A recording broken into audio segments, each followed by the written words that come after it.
Trevor, thank you, and welcome back to Omaha and an electric atmosphere. Few opening weekend games in the history of the Men's College World Series can rival the buzz around this one. LSU and Arkansas on a Saturday night in Omaha. This is more than a championship. You just can't describe the feeling. I'm getting goosebumps talking about it. This is a stage. The stage. It's so surreal, and it's something that I'll never take for granted. Where the heat of the spotlight transforms baseball stars into College World Series immortals.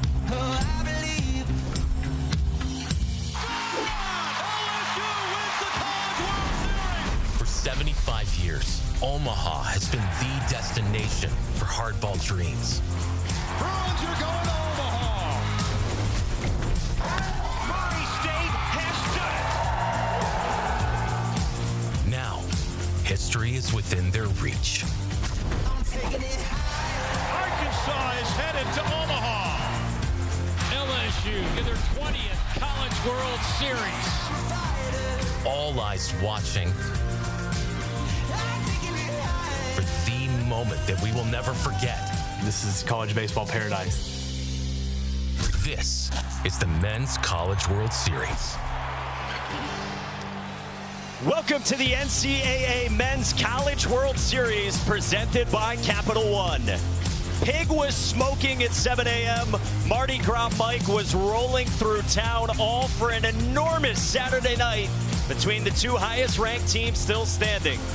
Look at the crowd for the 7-time national champion LSU, back in Omaha for the first time since the 23 title, to face SEC Player of the Year and Golden Spikes Award finalist Vahiba Aloy and the third-ranked Arkansas Razorbacks.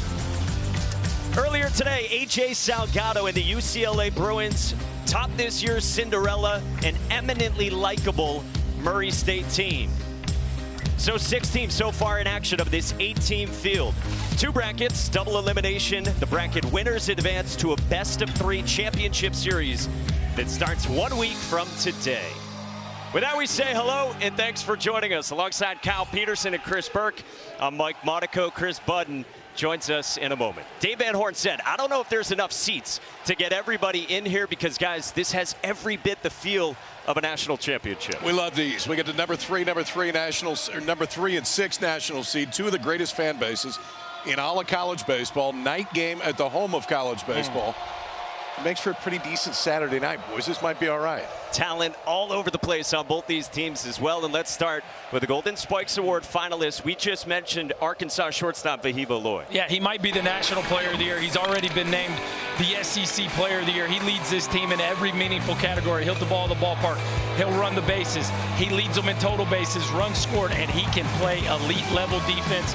Going to be a top 20 pick and one of the biggest stars here in Omaha.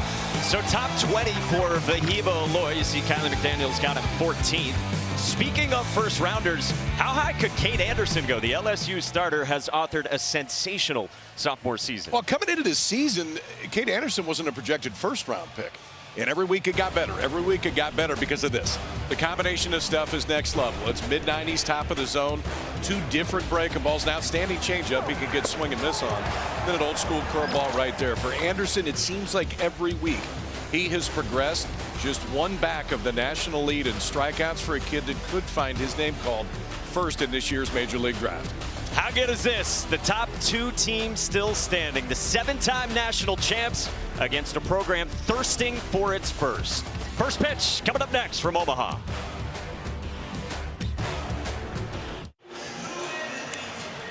Welcome back to the Men's College World Series. You get 2 SEC teams here in Omaha, and you know one thing's for certain. You're going to get a crowd that tried to get to the ballpark before breakfast this morning. At around 6:30, there was a line of cars trying to start tailgating into the parking lot. The problem was, parking lot didn't open for a couple hours. It caused a traffic jam, so they had to open the gates early. All excited for this one tonight, and both head coaches know it's going to be electric. It's awesome. I think it's one of the biggest games in the history of the first round of the College World Series. I mean, it's a huge game, and they know it, we know it, but you got to play the best. You want to be the best. It's going to be electric. I know that. I'm super excited for it. I think it's probably going to be a record crowd, and it's going to be the place to be for sure. And when you think about College World Series caliber games, I don't think it gets any better than this.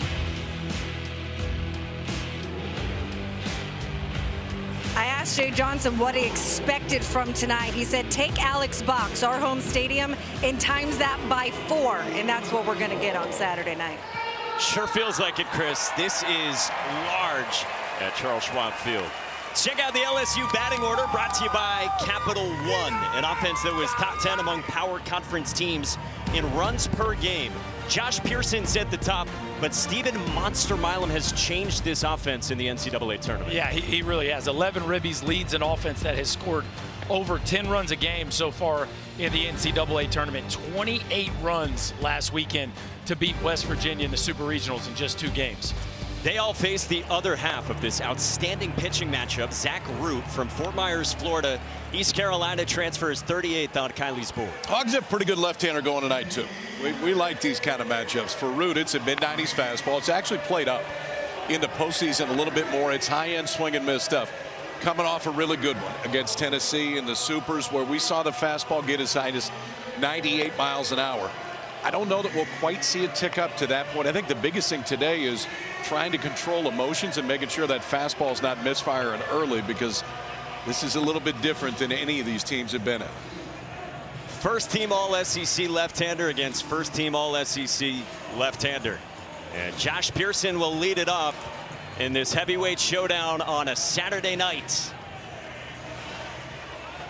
Jay Johnson, the LSU head coach, said the other day when he watches the selection show, he's always looking down the road at who they might face in Omaha. And yeah, he noticed that it might be this matchup. And here we are a couple of weeks later. One of his staples, the senior Josh Pearson from West Monroe, Louisiana, is in the leadoff spot again. Derek Curiel's down in the 6th spot, the superstar freshman. 4 years for Pearson in Baton Rouge with tons of reps, nearly 800 plate appearances. Zach Root's ready. He fires, and away we go in Omaha.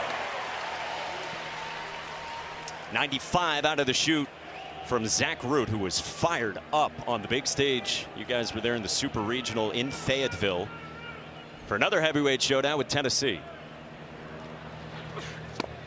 Oh. Preseason third-team All-American, according to D1 Baseball, after he transferred in, like we said, from East Carolina. Spent a couple of seasons there, pitched a ton as a true freshman.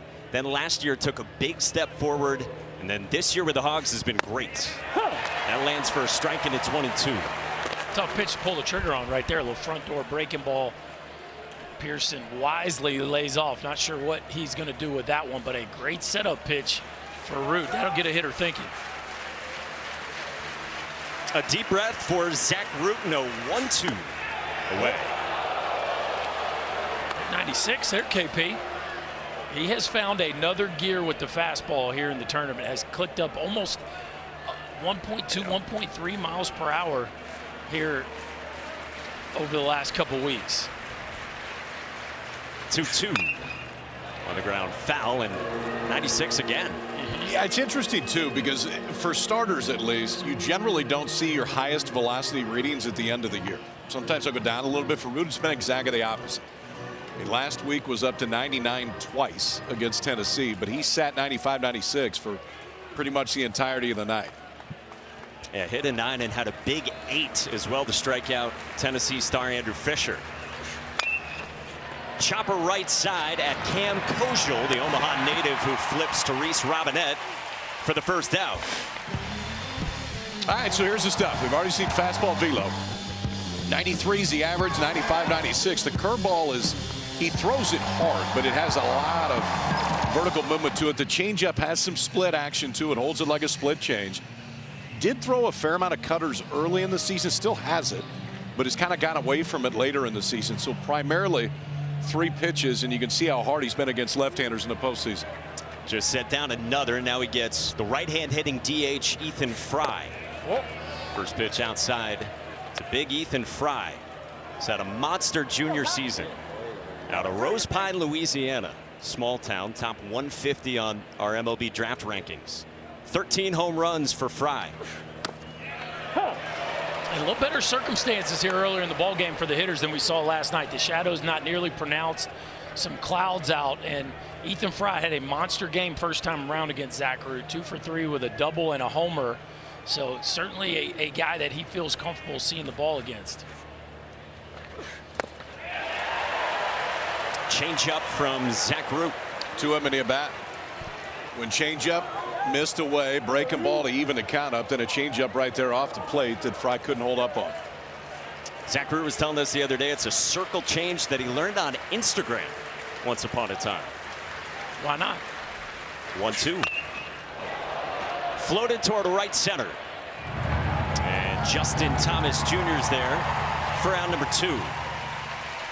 Dave Van Horn is 64 years young from Kansas City, his 23rd year as the head coach of the Hogs, and this is his 10th overall trip, you see, to the Men's College World Series, 8 of them at Arkansas, and he loves this team. Yeah, he does. It was neat to hear Dave talk about this team today and just kind of get him going on growth of it. A lot of new faces. That's a reality of college baseball these days, but they have really mixed well in the clubhouse, and there's a whole lot of talent.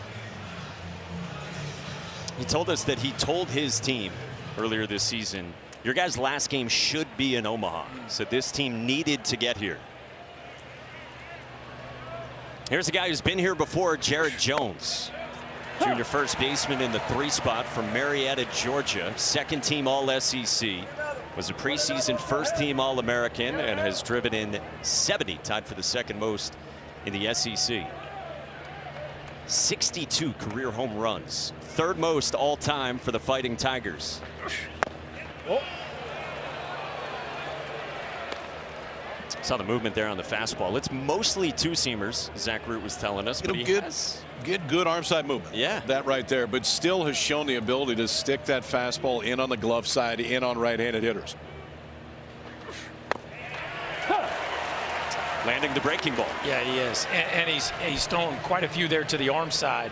We saw the front door breaking ball to Pearson, now the back door breaking ball to the right-handed hitting Jared Jones. Changing speeds nicely here in the first. Zach Root's 1-2. Jones strikes out on a filthy changeup from Zach Root.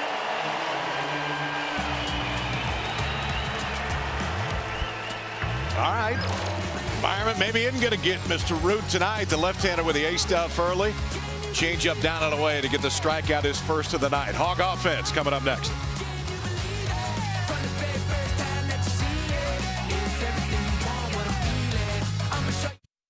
What's the greatest college baseball program to never win it all? The Razorbacks are in that conversation. No one in this sport is more respected than head coach Dave Van Horn. To see DVH finally hoist that trophy would be a little bit of hog heaven.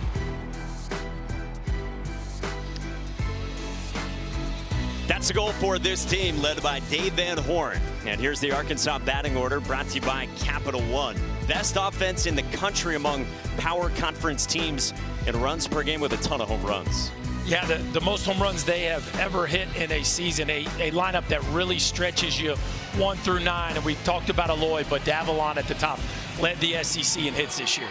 Going up against Cade Anderson, we told you this guy has been spectacular as a sophomore. Yeah, the growth has been pretty amazing. And Tommy John his junior year in high school, so didn't really pitch his senior year at all. Shows up last year primarily out of the bullpen. Then this year has turned into one of the best left-handers, best arms, period. He's got a chance to go 1-1 in the draft this year, and it truly is any pitch and any count, 4 different ones, and control of all of them. Charles Davalon will lead it off for Arkansas. Transfer left fielder from Florida Gulf Coast. And a fastball spotted at 93 to begin for Cade Anderson. Chuck Davalon from Montreal. Sophomore was first team All-SEC, and he's draft eligible as a sophomore, and Kylie McDaniel's got him 52nd on his rankings. Whoa. Kind of an analytics darling who's been such a huge add for the Razorbacks. Yeah, the contact rate is off the charts, as is his numbers versus left-handed pitching. And we saw him last weekend take Liam Doyle deep. We saw him get a game-winning hit in Game 1 versus left-hander Brandon Arvidsson. He really does a nice job versus lefties. He flies to center at Chris Stanfield for the first down, the bottom of the first. Cade Anderson's been awesome. Second in the country in strikeouts with 163. Comes in one behind the National League Tennessee's Liam Doyle. And you look at LSU and all its history, only 2 seasons have had more strikeouts. Paul Skeens 2 years ago with 209, and our buddy Ben McDonald with 202 back in '89. All right, here's Vahiba Aloy, SEC Player of the Year, junior from Hawaii, Golden Spikes Award finalist. And we showed you 14th on our MLB draft rankings. First name that means prized one back home in his native land. Start calling you Vahiba, KP. Thank you. That's my new nickname for you. Thank you. Well, means Blue a lot. ribbon. You're my prized one. Thank you. Always have been. Everyone's simpatico early on. It's a changeup away from Cade Anderson. What do you see from Vahiba Aloy in the heat zone? Don't throw it middle in. That's what I would tell you. The numbers when you get the ball in the inner third of the plate are problematic. He's hitting 586 right down the middle. He's hitting 588 middle in. Now, and by the way, middle away, it's still 458, but you got to pick your poison. And at a 3-1 count, be careful because he's got enough juice to run it out of the chuck. Vahiba Aloy works a walk and a 1-out base runner for Arkansas in the first one of the ball game for either side. So rare, too, for great hitters to hammer balls right down the middle. Don't see that very often on heat charts like that. Vahiba's had a breakout offensive season and has been so consistent for this Arkansas team at shortstop, too. So Aloy's on in this bottom of the first, and it brings up Logan Maxwell, right fielder in the 3 spot. Senior from Ohio who transferred in from TCU, where he played here in the Men's College World Series with the Horned Frogs a couple of years ago. Had a few doubles here in 3 games, and he's battled through a hamstring problem again this year, something he's had throughout his career, but man, he's been a really important bat for him. Made a monster jump this year, just hit 3 home runs last year at TCU, and now 13 home runs here, hitting in the 3-hole for one of the nation's best offenses.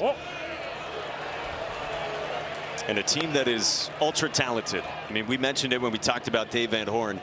He felt like this team was too talented not to get something like this. I think it's the best combination he's had since he's been there. I mean, they're always going to pitch and they're always going to defend.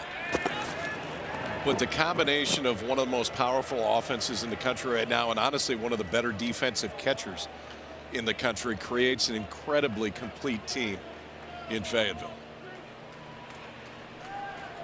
It was a couple weeks ago, Dave Van Horn told his wife this team needs to get to Omaha. This one popped up by Maxwell into left. Derek Curiel for out number 2.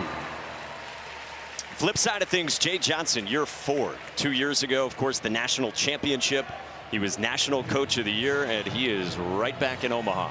Got a chance to win his 2nd national championship in 4 seasons. Never been done before at a school, which pretty impressive company. Obviously, long way from that point here. They're just getting the party started here in Omaha. But, you know, some questions about what kind of fit he was going to be at LSU when he took the job. Those questions were answered very quickly. He is put LSU right back where the people of Baton Rouge expect them to be, at the top of the sport.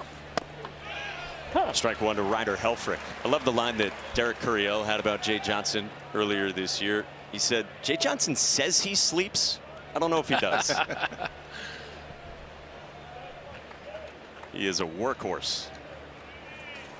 So man aboard for Ryder Helfrich, a defensive catcher KP mentioned, but he has had a great season with the bat as well. 3rd on the team in OPS for the sophomore from Discovery Bay, California, who arrived to Fayetteville as a huge recruit.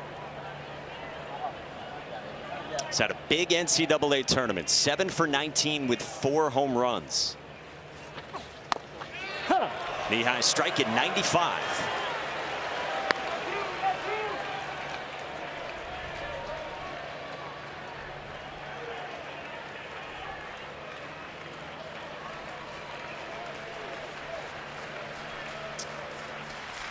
Up camp for the 1-2, and that is pulled foul on a breaking ball from Cade Anderson.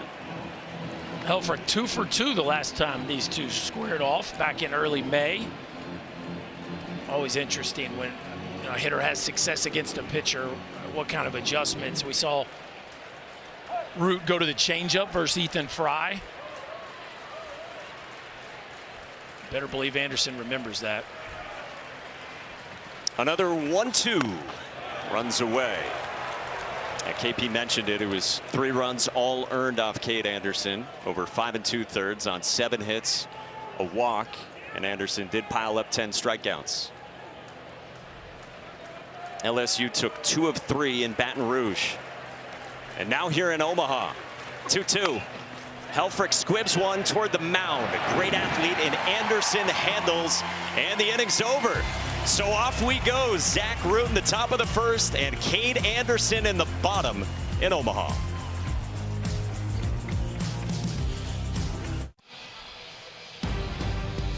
The NCAA Men's College World Series is presented by Capital One.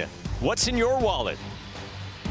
LSU second all-time with those 7 national championships, and of course Paul Skeens here 2 years ago to win the program's first since 2009. Hogs and Tigers on this Saturday night. Heck of a stage for this one. That's nice to see. Yeah. Buddying up. Everyone getting along? Just like me and KP sitting next to each other, you know? It's early for both. We're only in the second. LSU in all of those 7 titles has won the opening game. Yeah, Dave Van Horn said the other day, I hope it stays calm in the stands because it could get crazy. He's seen a thing or two in his time. Everything good so far as Zach Root's ready to go against Stephen Monster Milam, sophomore shortstop in the cleanup spot for LSU.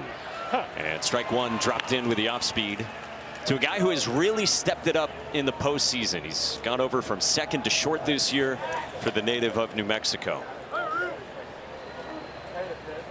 8 for 19 in the tournament, 3 doubles, a home run, and 11 we showed you driven in.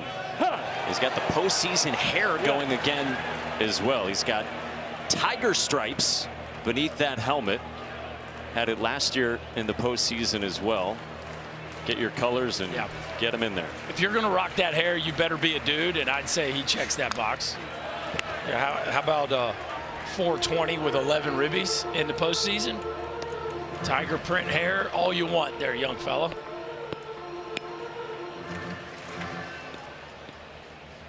Jay Johnson said it after game 2 of the Super Regional, a sweep against West Virginia and Baton Rouge, that it changes the LSU team when Stephen Milam's hitting to his full potential. Told us this morning it comes down to good swing decisions for Monster Milam.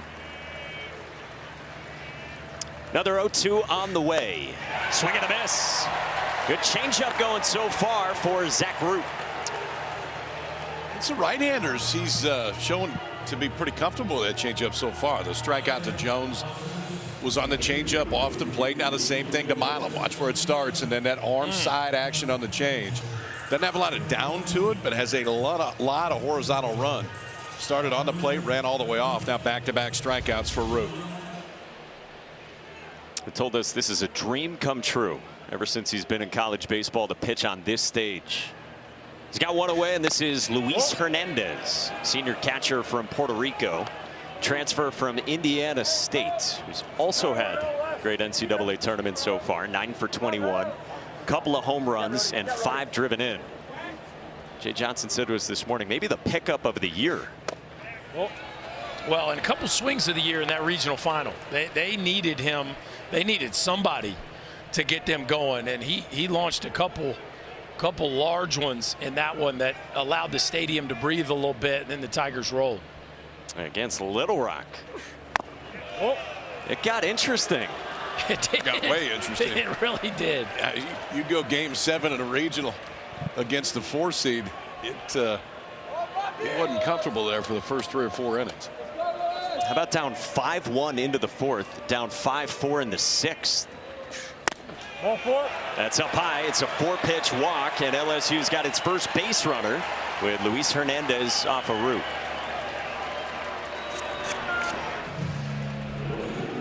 And from there was a sweep of West Virginia we mentioned in the Super.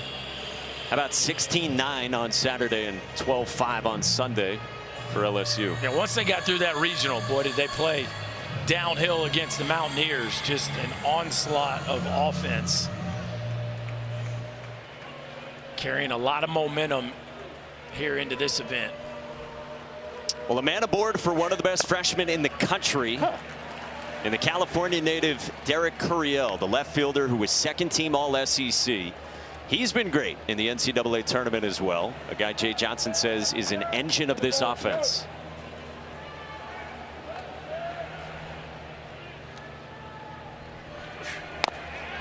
Well, one of those guys that's just so projectable. I mean, you think about the level at which he's played this year as a true freshman, going through the rigors of the Southeastern Conference, for the most part hitting leadoff and all the expectations of being the leadoff hitter at LSU, and he has passed every test, and I still think his best days are in front of him, which is pretty exciting.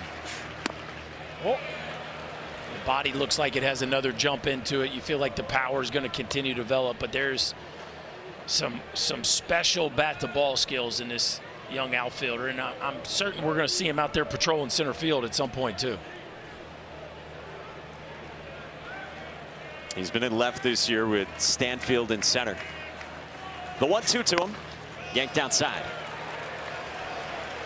Not a lot of freshmen go lead the SEC in doubles. That doesn't happen very often, but that's what Curiel's been able to do.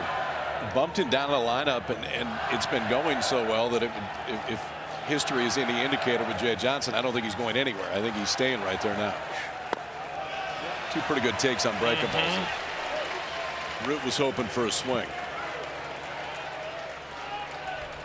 Yeah, with both these left-handed starters, really interesting to look at the splits. Arkansas's offense, they've really handled left-handed pitching.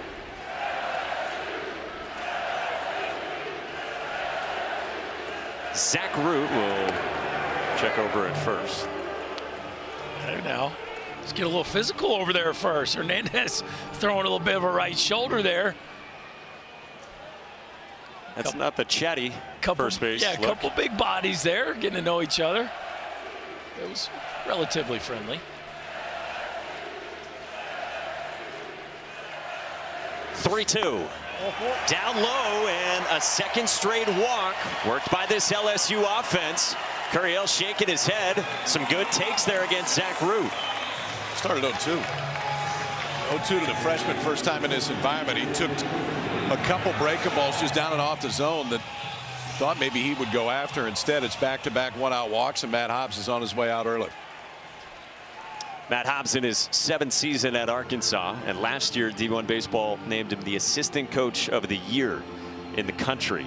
He has just led a fabulous pitching staff again this year that is top 10 in the country in ERA. And I would think this is a conversation around, hey man, your stuff looks great. Don't feel like you have to nibble. This ballpark certainly doesn't make you nibble. And yeah, this offense is talented, but now you put yourself in a spot where a mistake might get you hurt. And on the flip side of that, if you're Dickinson, I love ambushing the first pitch after a couple walks, especially to a strike throwing pitcher. This is almost guaranteed to be in the zone. Daniel Dickinson, the Washington native, second-team All-SEC, and a transfer from Utah Valley. Let's see if he does get a first-pitch fastball after the visit. Dickinson gets a changeup to start, but he was in swing mode. Man, that's a heck of a pitch. That's the equalizer in spots like this. I mean, you go up, Dickinson's looking first-pitch fastball, walk two guys in a row, and get out in front with a changeup. Dickinson bunts up the line, and a beauty. They're loaded for LSU.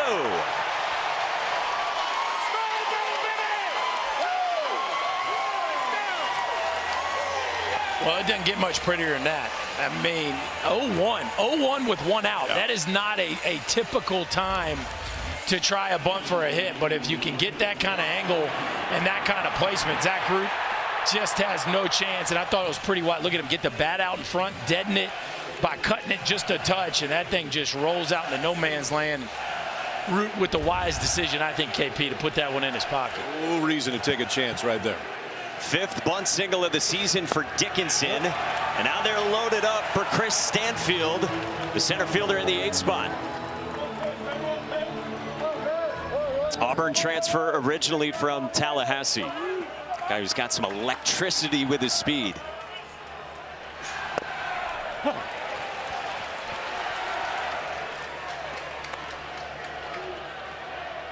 LSU with the bases loaded here in the NCAA tournament.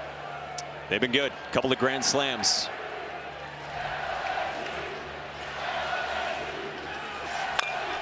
Pulled into left field by Stanfield, and it drops down, a base hit.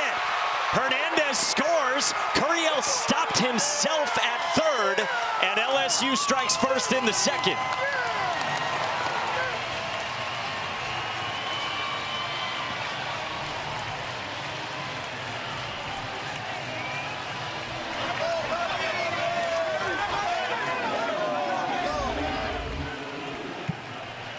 Just kind of hit in the right spot right here. Davlon trying to deke everybody out in left field. It was a good break by Curiel and a good read on second base, and Josh Jordan was trying to send him the entire time at third, but ultimately the freshman puts the brakes on. Davlon throws behind him, but the one-out single by Stanfield gets LSU on the board. So now to the 9th spot for Michael Braswell. First pitch down and blocked by Ryder Helfrich. Burke, you okay with that choice by Curiel to slam the brakes himself there? Not really. I mean, look, if you don't get a good jump, you can't run into an out. The question is why he didn't know that ball was going to fall in the first place. He had a good read. The read was fine. That's what's interesting. This one near the back foot, and Braswell insists it hit him, and it did. 2-0 LSU on a breaking ball that got away from Zach Root.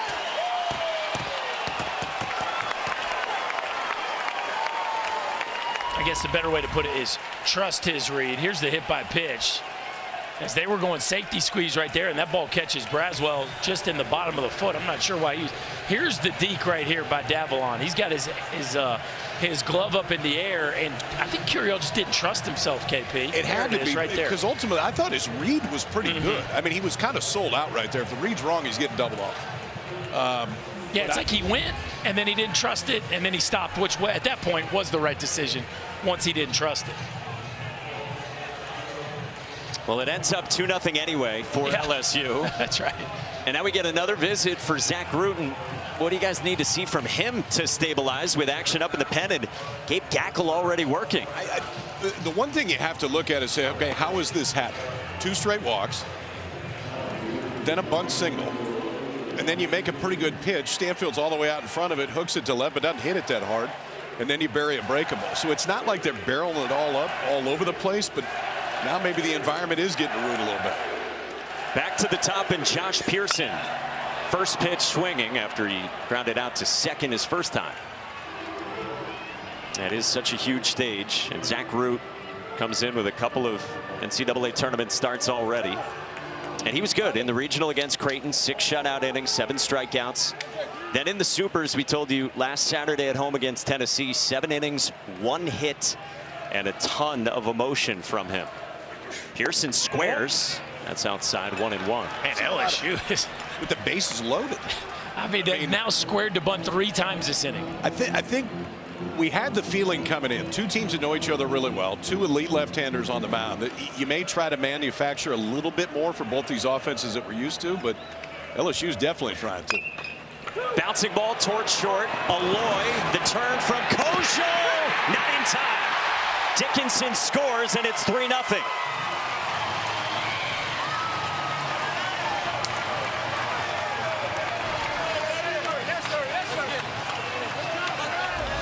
Little different Tiger offense this year. It's more of a move the baseball and score in multiple fashion, and that includes just legging out a double play ball. The veteran Pearson puts it in play, enough speed to beat the throw from Kojo, and we've seen bunt hits, we've seen some base running, and now the speed to beat out a double play ball. It hasn't been a work of art, but it's a 3-spot. 1 ball left the infield. 1 ball has left the infield this inning, yet LSU's got 3 on the board. And now here comes Dave Van Horn to make a move. Wow. 38 pitches in, and he's coming to get a possible first-round pick in Zach Root. 7 batters to the plate for LSU in the top of the second. Some frustration caked on the face of a frustrated Zach Root as he departs. The Tigers have 3 in the second with 2 aboard and 2 out as Zach Root exits.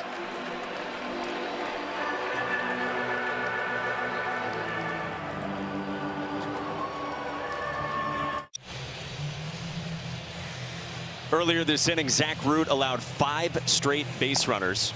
Longest streak for him this season, and this matches the shortest start of his career.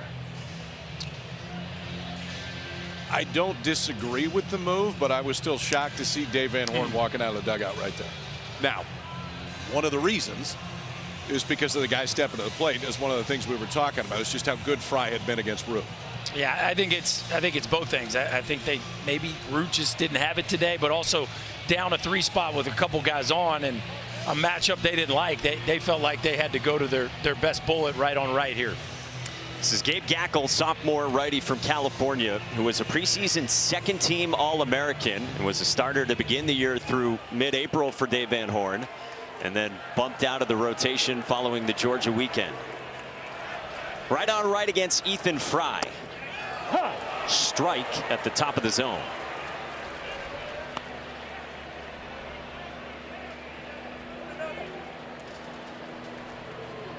Fry flew out to center his first time back in the first.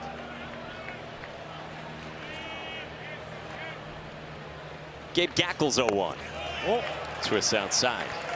Gackel, a guy that they thought would be their ace this year. I mean, that was the intent coming into the season, but just was not as comfortable in the starting role since they moved to the bullpen. He's been a key part of this pen, and the one thing with Gackel is he can come in, give you 4 or 5 innings if it's going all right.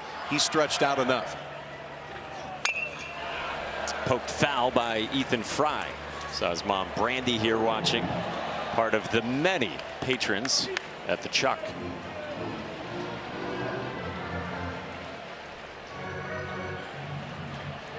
Three runs in this second inning for LSU. Stanfield's at third, Pearson's at first for the Tigers. And Gabe Gackel's 1-2. Bouncing ball left side. Brent Iredale had to back up, and he throws out Fry to end the inning. 3 runs for LSU back in Omaha for the first time since the national championship 2 seasons ago. They're up first on Arkansas.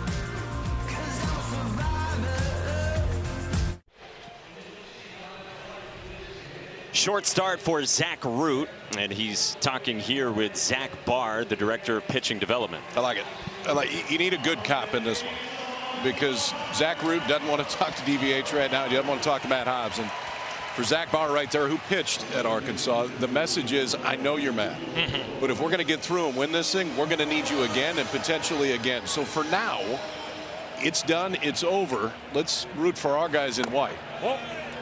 And it looked like he received it okay, too. You're not happy. You're not going to be happy. That's okay. But yeah, that's right. At this point, it's out of your hand. Yeah, and only 38 pitches. 3-0 LSU lead with 5, 6, and 7 for Arkansas against Cade Anderson. Starting with the DH. Kuhio Aloy, sophomore from Hawaii, younger brother of Vahiva, first team All-SEC. First year with the Hogs after transferring in from BYU. 3-0 from Cade Anderson. Not exactly how you draw it up after putting a 3 spot on the board. Saw Vahiva and now Kuhio. First set of brothers to go first team All-SEC in baseball in the conference. The Bash Brothers, affectionately known in Fayetteville. I'm sure we have some Hawaiian garb going on in the stadium tonight. Kuhio Aloy works a walk, just like Vahiva did against Cade Anderson. Those are the 2 base runners for Arkansas with some Bash Brother representation. Oh yeah, they're all over the place. We got leis and shirts and hats, and they have totally gone all in on the Aloy brothers.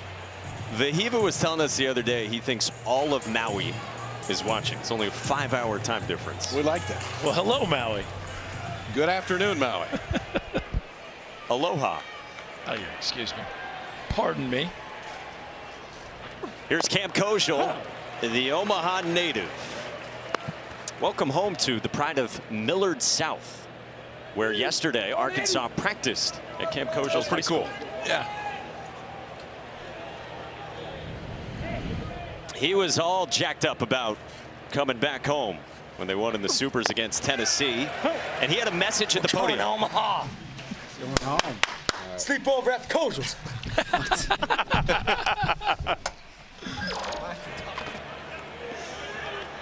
It's pretty good. Cam told us he was able to get home the other day for a home-cooked meal. Strikes out against Cade Anderson. First K for Cade Anderson to match the national lead of Liam Doyle, and there's one away in the second. That's a good bounce back. A 4-pitch walk to start the inning, lead it off, and he comes back left on left against Kojal, gets out in front 0-2. Buries that slider down and away. That's taken more of a jump up this year too in velocity. The last pitch at 88. He's averaged about 85 miles an hour on that pitch, 2 or 3 miles an hour more than he did last year. He's throwing it hard, and it has good late break. So he's got one down, and now the JUCO transfer from Australia, Brent Iredale, third baseman in the 7 spot. And Cade Anderson's been using that slider a ton this year after he tried it, especially toward the end of last season. But he was telling us the other day it was kind of slurvy and just not effective. Big part of Anderson's success this year. Well, he's made a huge jump. Last year was primarily fastball, curveball. This year he's truly utilizing all 4 pitches, and as you said, the slider shape has really tightened up and firmed up, and that's why he's been able to have the success as a starting pitcher. On the ground left side at Michael Braswell. Danny Dickinson's turn in time for 2. 5-4-3 for Cade Anderson to get off the field. This LSU infield defense has been spectacular this season. Braswell's going to give his second baseman Dickinson a little bit of a tough feed. Step across the bag with your right foot and rip it across the diamond to finish it. And we will talk to DVH when we come back from Omaha. Welcome back to the NCAA Men's College World Series presented by Capital One. Joined now with Arkansas head coach Dave Van Horn. What went into this decision to go get Zach Root after 38 pitches? Well, they had their 2 best right-handed hitters coming up that have really good numbers. He walked a couple guys. He just didn't seem comfortable. I mean, his pitch count in that inning was already getting in the mid-20s, and, you know, just didn't have a good feeling about it. What do you hope Gackle can give you? Well, you know, Gackle's been a starter for us this year. He can go long. His stuff is really good. He got us out of a super big jam, obviously.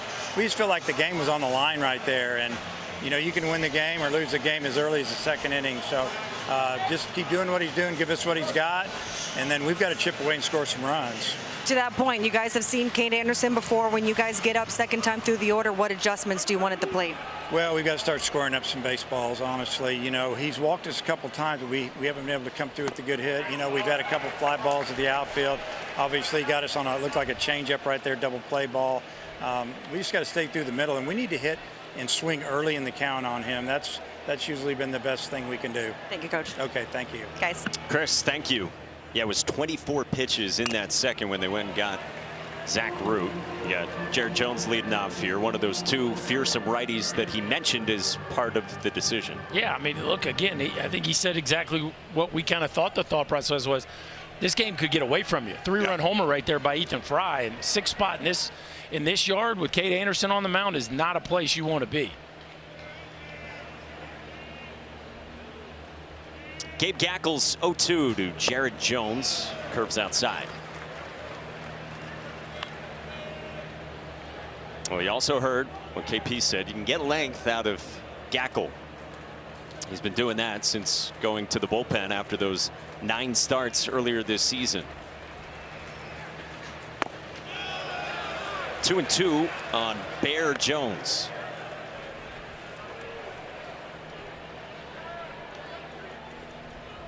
Pretty good Saturday night at Charles Schwab Field. 2-2. Jones strikes out. And the first K for Gabe Gackel, and there's one gone in the third. That's a tight slider you can see from Gackel right there. And watch the late break, too. There is zero bubble in that. It's not going up before it goes down. Comes out, looks fastball. Then bottom drops out of it, takes it out away from the swing of Jones.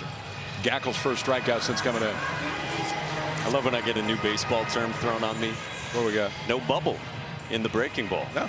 I had not heard that. Bubbleless. Bubbleless breaking ball. That's what we prefer. What do we got here? Con candy? Oh, yeah. Stephen Milam bats with one away and nobody on. Burke, you big cotton candy guy? No. Come on. No. You? No. Okay. Good talk. Nobody asked me, huh? KP, big cotton candy guy? No, I'm not. Thanks for asking. Do they have bacon flavored cotton candy? Now we're talking. Sounds like a marketing opportunity. If they don't, they should, right, Kyle? Yep. We got reports this morning of, pig being smoked as early as 7 a.m. And our sources on the ground said it smells fantastic outside the hotel.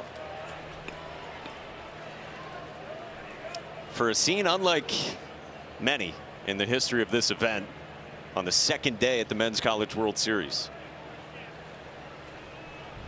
2-1 to Stephen Milam toward the back foot, no swing on appeal to Angel Campos.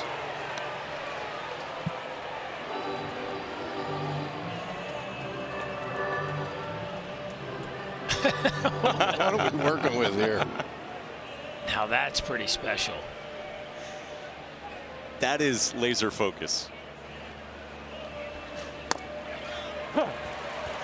Full count on Milam.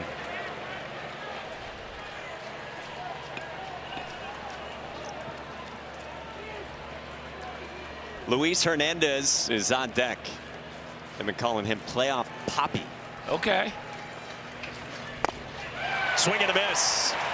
97 with all kinds of life from Gabe Gackel, and he's punched out 2 in a row. You know, it's interesting. You go into the season, you're Arkansas, you're thinking, okay, this is our Friday night starter right here. And it just didn't work out that way. He didn't seem comfortable in the starting role, but yet since he's gone to the bullpen, stuff has ticked up.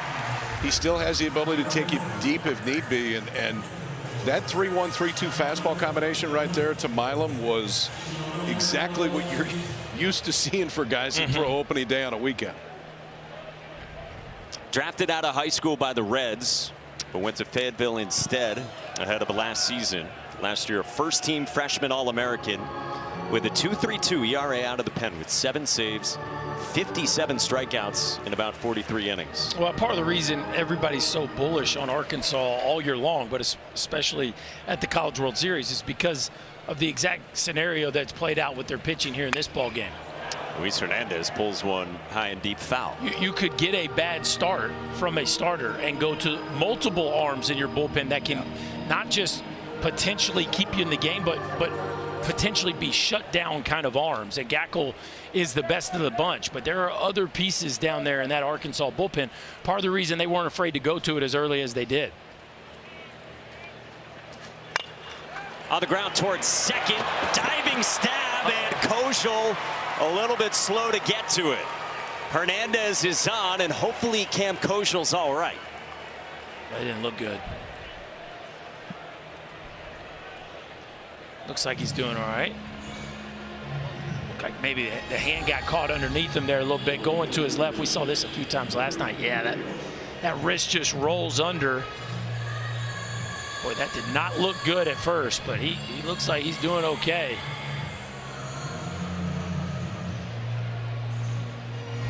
All right. Former football player here in Omaha, lettered in 4 years, team captain as a senior on the gridiron. So you know he's got toughness. Hernandez is on for Derek Curiel. Walked and scored in that 3-run second.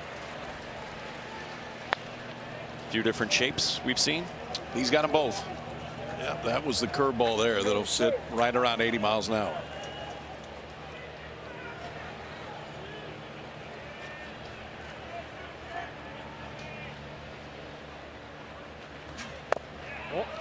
That's outside from Gackle.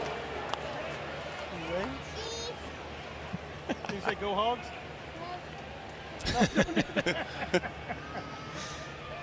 Not yet. Not yet, that. 1-1.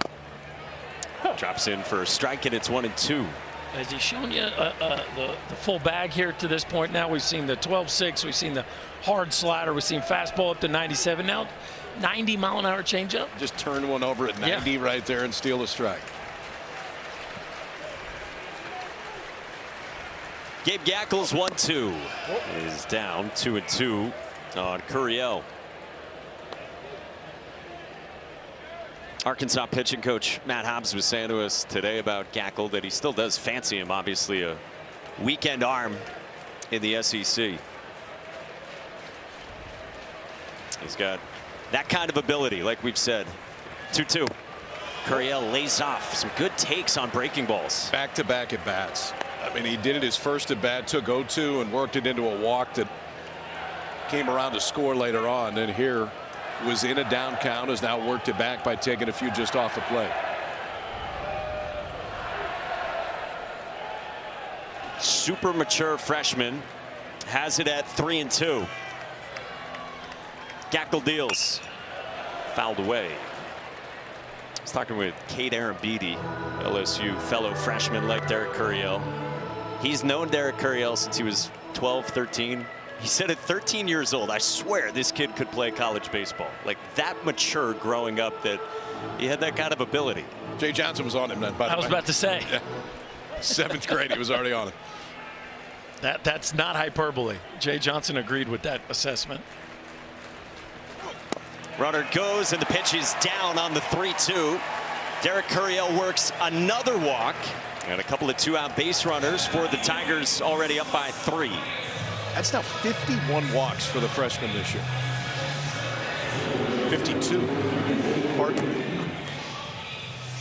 You're forgiven. I just got the side look from Burke. It took 3 innings. Just trying to keep you on track, KP. 2 aboard for Danny Dickinson, who had his 13th career bunt single his last time. Told you, transfer from Utah Valley, a couple of years there, and he put up massive numbers. Last year, 18 home runs, and OPS better than 1,100. And for his career, 39 home runs across the 2 schools.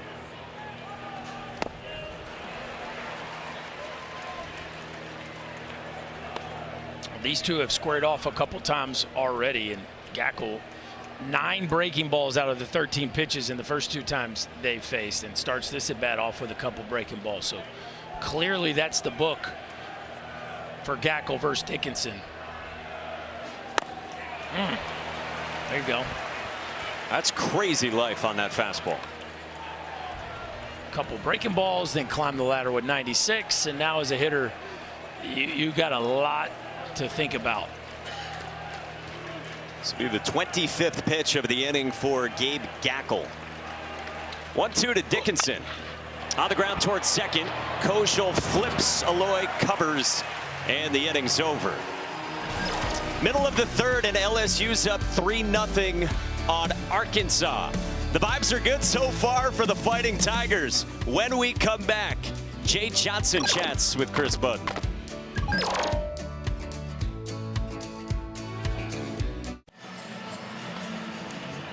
Welcome back to the Men's College World Series. Joined with LSU head coach Jay Johnson. What was your reaction when you forced them to go get the race before the end of the 2nd? That's good. He's a really good pitcher, and he's really, really tough. I thought our guys did a good job separating the wrong pitch from the right pitch and just battled him hard. What have you seen out of Cade Anderson's stuff so far and how he's handled the moment? Yeah, I really liked the last inning. He walked the first guy on 4 pitches uncharacteristically and got dialed right in for the strikeout and the double play ball.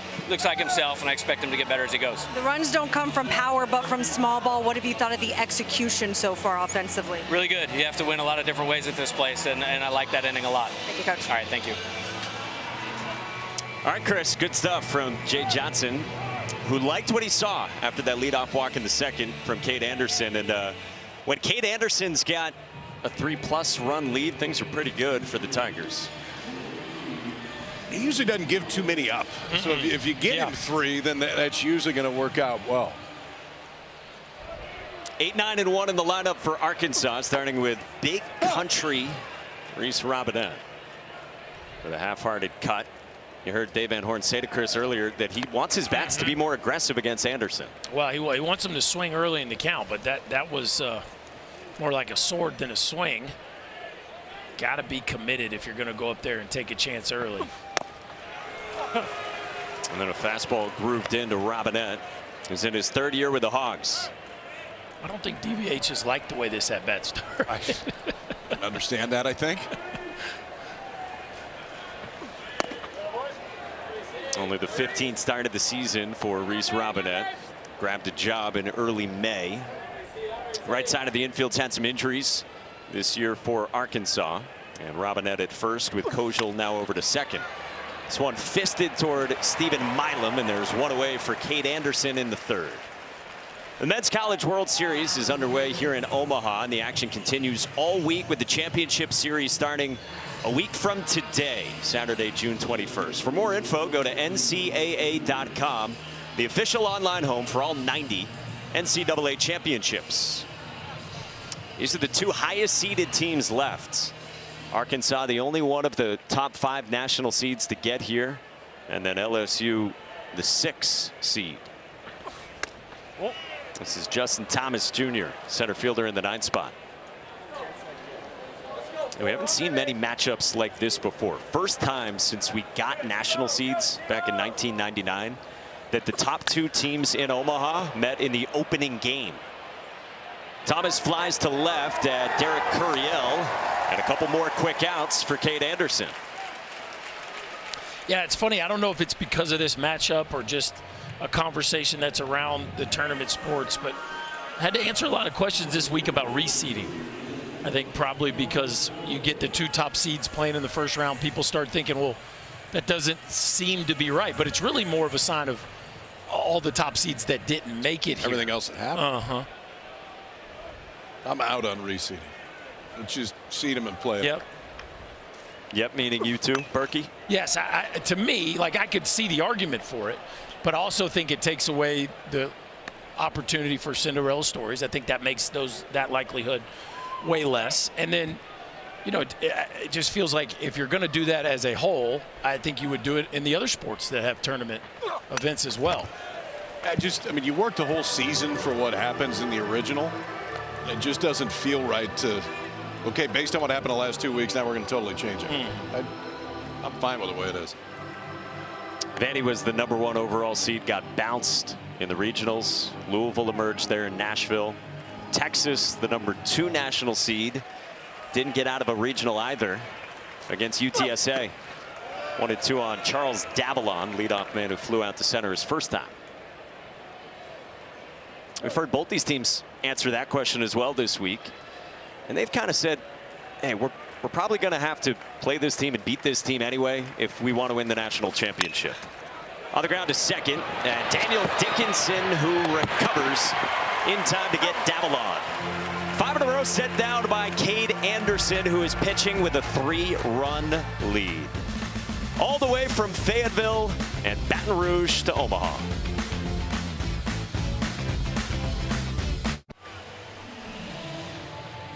Stars are out at the Men's College World Series in Omaha. Arkansas head men's basketball coach John Calipari in the building. He's been working the phones. Yes. And Libby Dunn's here as well. We got everybody out for this one now. Dylan Raiola in the building. We got the Husker back here. Look at that. How about the fit? She's got connections. She can get them. That's an elite well jersey. Done. Yes, well done. Paul Skeens, of course, here 2 years ago, leading LSU to a 7th national championship. Tigers up by 3. Chris Stanfield with 8-9-1 pops it up to first, and Reese Robinette one away to begin the 4th for Gabe Gackel.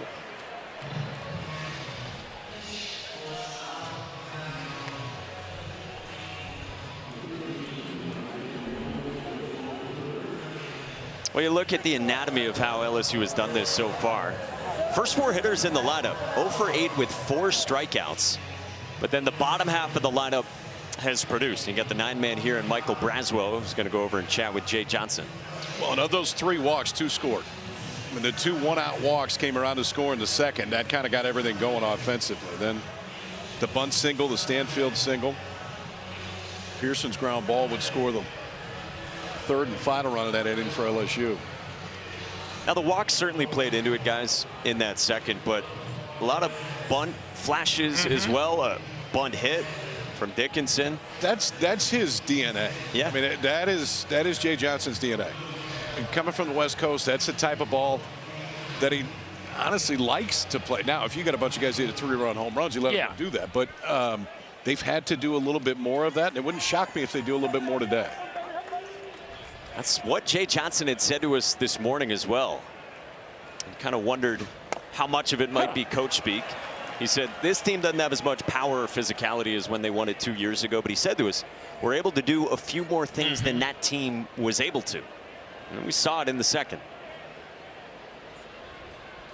Braswell got hit by a pitch his first time, and he pops this one up in foul ground. Reese Robinette runs out of room. That team hit 144 homers. This team has 101. And so top 20 in the country in home runs. Not that they don't have power, but it's not the top to bottom power that team had. I mean, that team had guys like Gavin Dugas and Braden Jobert that weren't necessarily the headliners of Dylan Cruz and Tommy White.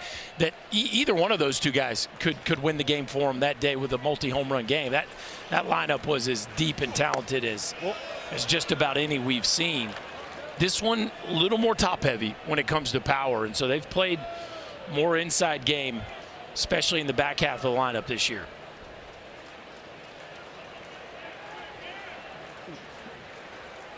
Gackles 1-2 to Braswell. Is up high, 2 balls and 2 strikes. And it's all added up to 48 wins for LSU. Told you survived Little Rock in the regional and then swept West Virginia in the Super. Preseason number 3 team in the country. Started out 22-1. Braswell strikes out on a sick slider, and there's 2 down. That was a good 1-pitch adjustment, too, because the pitch before was a slider that Gackle got a little bit quick. He got all the way around it. It was just a spinner. It was not where he wanted to throw it. It's probably good that it wasn't over the plate. This one was different. This is the one that he finishes, get out over the top at the very end, and then just bury that thing at release. No bubble in that one, by the way. That's how you want to throw him, I'm told. 3 Ks you saw for Gabe Gackle. And now back to the top for Josh Pearson. Senior who wrapped up his time in Baton Rouge in the Super Regionals last week with some big swings and also a real touching moment with the fan base as well. A standing ovation for the final at bat. Now it was a strikeout. And the well-natured teammate Jake Brown said the other day, I've never seen a guy strike out on 3 pitches and get cheered like that. They like their Tigers.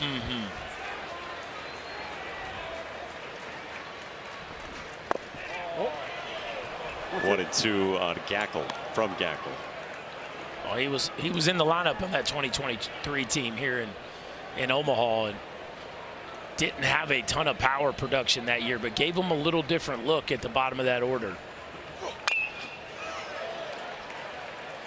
He's wore a few different hats over his time here in LSU. He's hit at the top, he's hit at the bottom. Or a few this year. Yeah, he's DH'd, he's played in the outfield.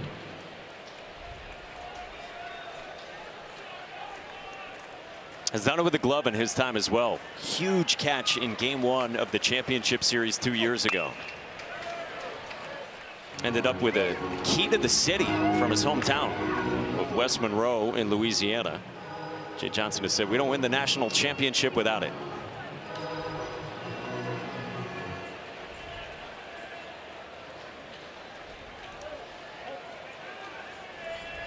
And back again 2 years later in this high-powered opener for both these teams. Floated foul.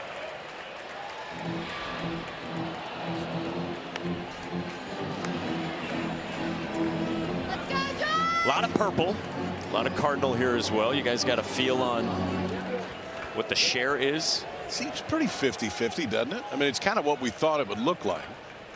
A bit easier drive up from Fayetteville.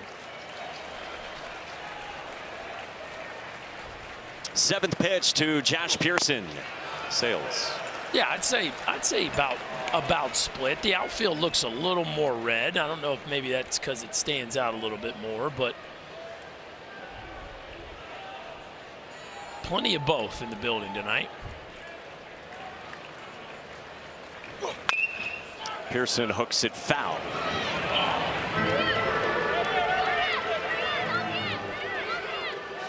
We saw Mardi Gras Mike rolling around. Can't miss Mardi Gras Mike. And every day you see a 13-foot tiger going down the middle of the street, breaking every traffic light he can. Look at that. Took a mere 6 months to make it afloat, and yeah, officially 13 feet and 5 inches. Because to drive here, you got to be under 13 feet 6 inches. Okay.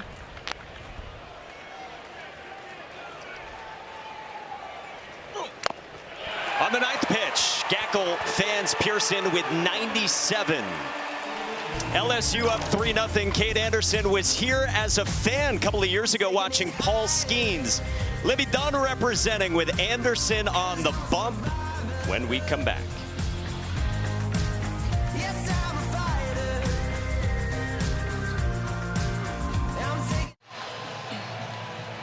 Welcome back to the Men's College World Series. Vahiva Aloy coming up this inning, and one part of the Bash Brothers, as they call them, and the bashing started when they were in Maui.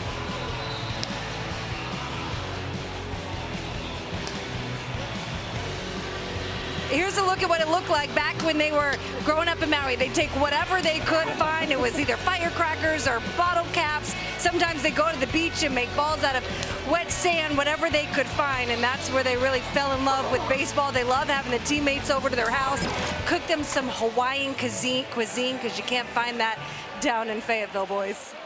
I love it. Absolutely love it. Well, I mean, the movement on the bottle caps is no joke. They were staying on it. And that wasn't like the fat red wiffle ball bat. I mean, you had to lock in to hit it with that bat. This is Vahiva leading off against Cade Anderson in a 3-run ball game. And Vahiva was telling us how much he's enjoyed this journey with his brother. They were here in 2019. He was like 13 years old. And again, he told us everyone home in Maui is watching this. Vahio's had a great season as well. That's called a strike with 94, and it's 2-2 on Vahiva. Boy, and Cade Anderson doing a nice job of being very careful on the outside edge here after falling behind to Aloy. Cade Anderson shakes and deals off the edge. Berkey, what have you liked most about Vahiva Aloy offensively this year? Well, it feels like he's settled into his role on the team and not pressed. Line drive toward right center. Stanfield's on the move, but has to play it on a hop. 113 off the bat of Vahiva Aloy, and that was compressed. Yes, I also like the fact that he can move the baseball at elite exit velocities. This is as violent of a swinger as there is in college baseball, and that ball is smashed. Anderson away, away, away, all AB. Aloy sits on a fastball on the outside edge and just barrels it up in the right center field gap. I think last year, Mikey, back to your question, there was a sense that he really needed to carry that offense coming over as a big transfer portal pickup. And this year, it just feels like from the jump that he has never pressed, and he's really found a level of consistency that we just did not see from him last year. And Dave Van Horn talked about it today. His ability to use that part of the field is outstanding. He is not afraid to drive it to right center. It's funny, you look at his K rate, and it's really almost identical to last year, but the damage is significantly higher. OPS up a couple hundred points, batting average up about 70 points. So even though he's still swinging and missing, he's doing more damage as Logan Maxwell goes down on a top of the zone fastball. This Cade Anderson can continue to climb the ladder and give some of these hitters different looks. This is a four-seamer right past Maxwell, KP. When you climb the ladder and 0-2 count, it's a tough look. Well, you could climb the ladder there because you stuck 2 fastballs at the bottom part of the zone before it. And the one thing that Anderson can do that's very rare is it is that high carry fastball, but he's not afraid to use it at the bottom part of the zone too. Guys give up on it, and then it set him up right there to ride it up and out 0-2. And now he's broken that tie with Tennessee's flame-throwing Liam Doyle. And Cade Anderson leads the country in strikeouts.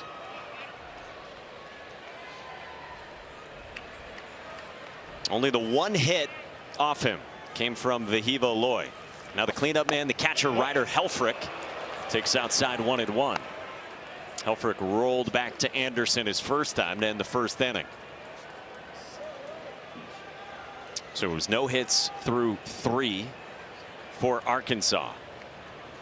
Only the second time they'd gone through 3 without a hit. Helfrich chops it at Braswell, who gets the lead runner, and the turn from Dickinson in time for 2. That's 2 really good turns by Dickinson at second base.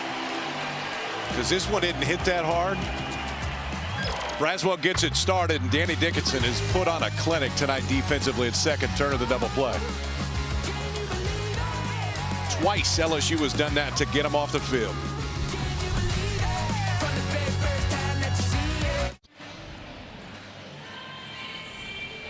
Coming up after our game, UFC Fight Night. The main card is highlighted by the welterweight main event between former champ Kamaru Usman and Joaquin Buckley. Comes in on a 6-fight win streak. That is after our game, 10 o'clock Eastern time. We go to the 5th inning at the Men's College World Series with Kyle Peterson, Chris Burke, and Chris Button, and our entire crew behind the scenes. I'm Mike Monaco. 3-0 LSU in this opening round game between the 2 highest ranked teams left standing. 2, 3, and 4 for LSU starts with Ethan Fry. Takes a breaking ball from Gabe Gackel for strike 1. Super important to win the first game, the Men's College World Series. That's the curveball, and it's 0-2. See that 22 of the last 25 champions here started out with a win.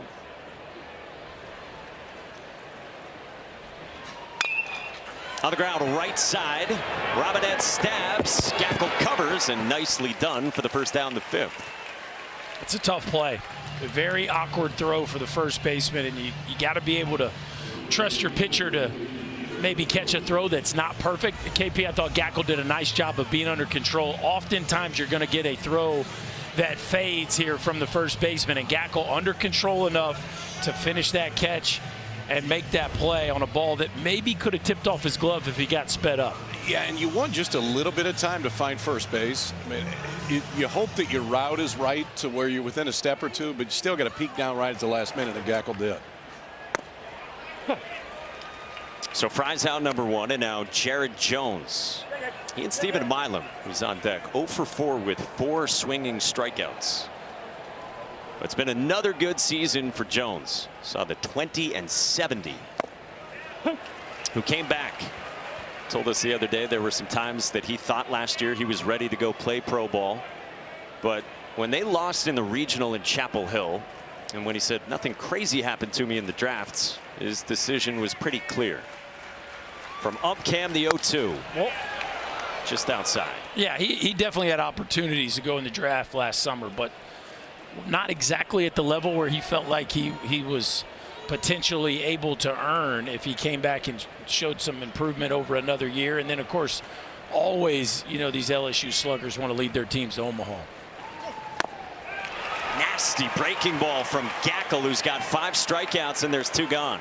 That's twice that he's done that to Jones, too, on the exact same thing. For Gackel, when he finds that good slider, it just disappears. Earlier to Jones, then runs that fastball away from Milam.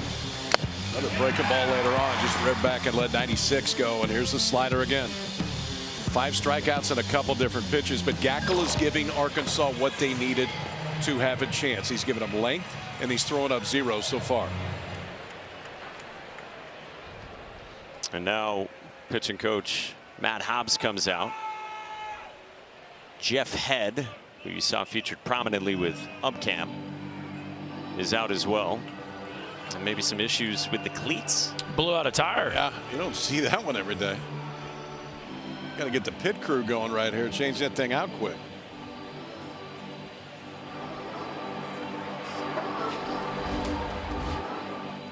So in between the last couple of innings, we've had some relacing going on. Now, if that's not superstition, I don't know what is. Those shoes have seen a lot of innings this year. Like, I'm certain they got a new pair for coming to Omaha, right, KP? Like a few new pair. Gabe's sticking with the old faithfuls. Well, yeah, I would think if he needed a pair of shoes, they could probably find him something. Look at Dave Van Horn. He's just like, okay, yeah, now I'm seeing this as well. Well, he's taking his time. time. The precision. Yes. Yeah. Precision. Yes. Just make sure we're going to measure it up right. Take your time. Want to go back and have to do this again. I'm told this is the third time this has happened to him this year because of the way that he drags his foot. So this isn't a total surprise in the dugout. Now, this has got to throw your mojo off a little bit. Like, you got one, like, pristine shoelace and one just filthy, dirty shoelace. Like, no. You're not feeling good about that? Or is that we're not worried about that? Your mojo off. You wear white belts when you play golf sometimes. There's things that are more important to you than other people. In this case, we just want to lace them up time and go back to work. We? Yeah. We got a mouse in your pocket? I could have had Velcro. I would have wore Velcro spikes. Would have made it a lot easier. We get the 8 a.m. text from Berkey. What color shirt are we wearing tonight? It's important to be a team, you guys. It's called a uniform for a reason. Watch that back foot drag. Oh, my gosh. All the way down Look there. at We're that. just ripping shoelaces right out of there. That's a unique look. That was a fantastic look. Say that's getting your backside engaged right there in the pitch. See, now I feel like his weight's going to be off, a little heavier shoelace, a little lighter shoelace. Like, we got to be able to balance. One a little more weathered than the other. That's right.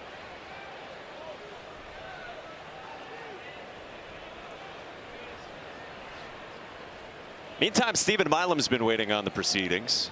Bats with 2 outs and the bases empty. And this dude, speaking of cleats, by the way, he has like more cleats than anyone you'll find in college baseball. He's got a custom guy back in Baton Rouge. And he was telling us the other day he's got his dogs on his cleats. Well, it's a new one. Yeah, he's got as much, what do we call that, pastel, as I think anybody I've ever seen in the sport. I mean, we got a couple different highlight colors on each shoe. We got an elbow guard that's fluorescent, arm sleeve, and some batting gloves. I mean, this dude is lighting the place up. 2-0 to Monster Milam on a line into center field, base hit that was stroked by Stephen Milam for a 2-out single and a base runner in the 5th for the Tigers.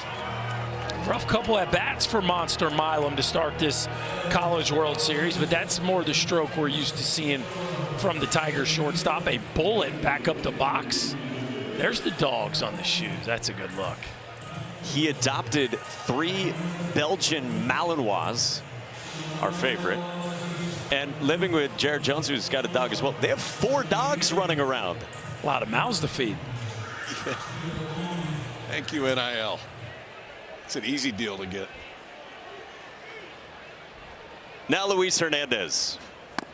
Swing and a miss through the slider from Gabe Gackel to Hernandez, who walked and scored in the 2nd, then had an infield single to second in the 3rd.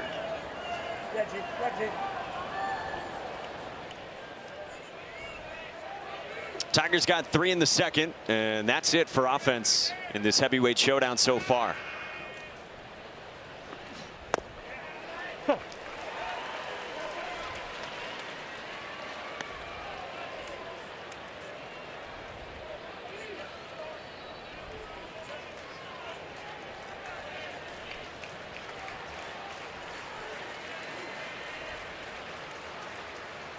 Gackel's 0-2. Pulled to left. Chuck Davalon roams toward the line and ends the inning.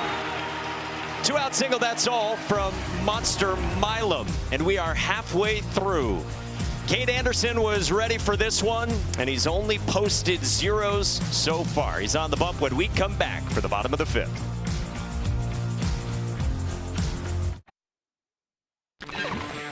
There's only a couple teams here that really got a good shot at making a run here. We got to go out there and play to our standard. This team deserves to finish in Omaha. I know we're going to give all of what we got here, so it's going to be fun. You want to beat 'em up? Do you have what it takes? What it takes? Rock and roll. Yeah, we told you the stage was enormous. First time since we introduced national seeds in '99 that the 2 top teams in the Men's College World Series field meet in their opening game on day 2 here. 4th game of the weekend, LSU and Arkansas, and a packed house at the Chuck. All LSU so far, 3-0, and Arkansas is trying to solve Cade Anderson. 4 innings, 50 pitches. 5, 6, and 7 for the Hogs begins with Kahio Aloy, who walked to begin the 2nd. Only 1 hit for the Razorbacks. Oh, we got more going on.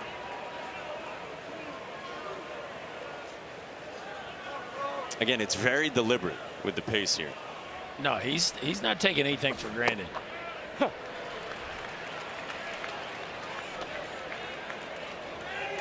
Feels like we have a new attachment coming at some point there to fix this problem.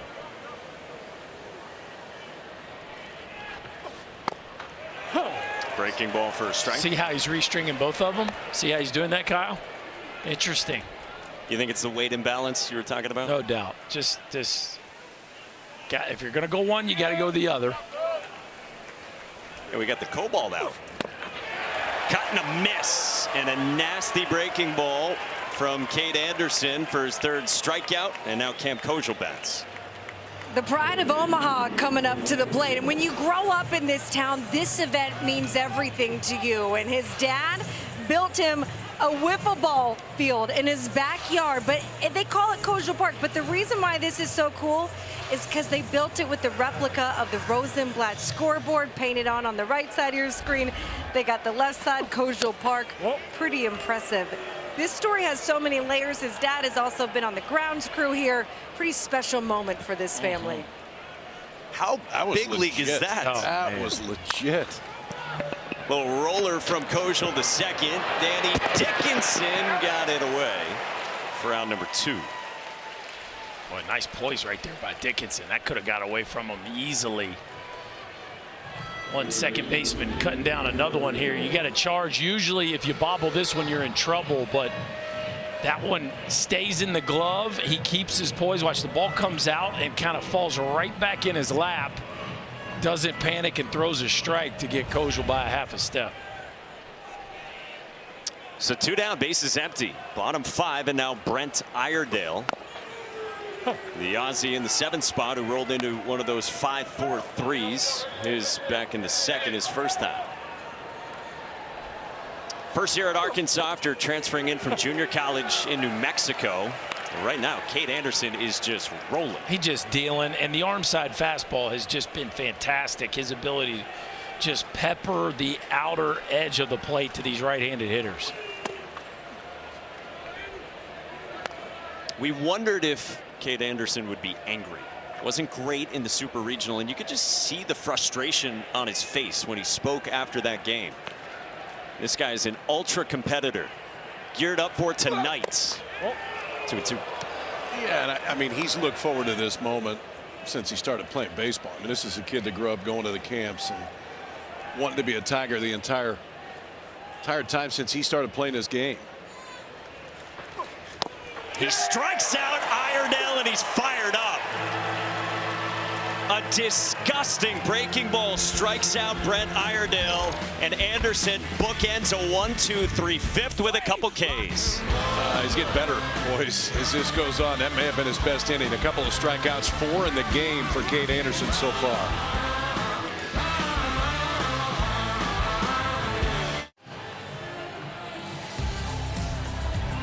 Dave Van Horn said this week, I don't know if there's going to be enough seats here to get everybody in the building.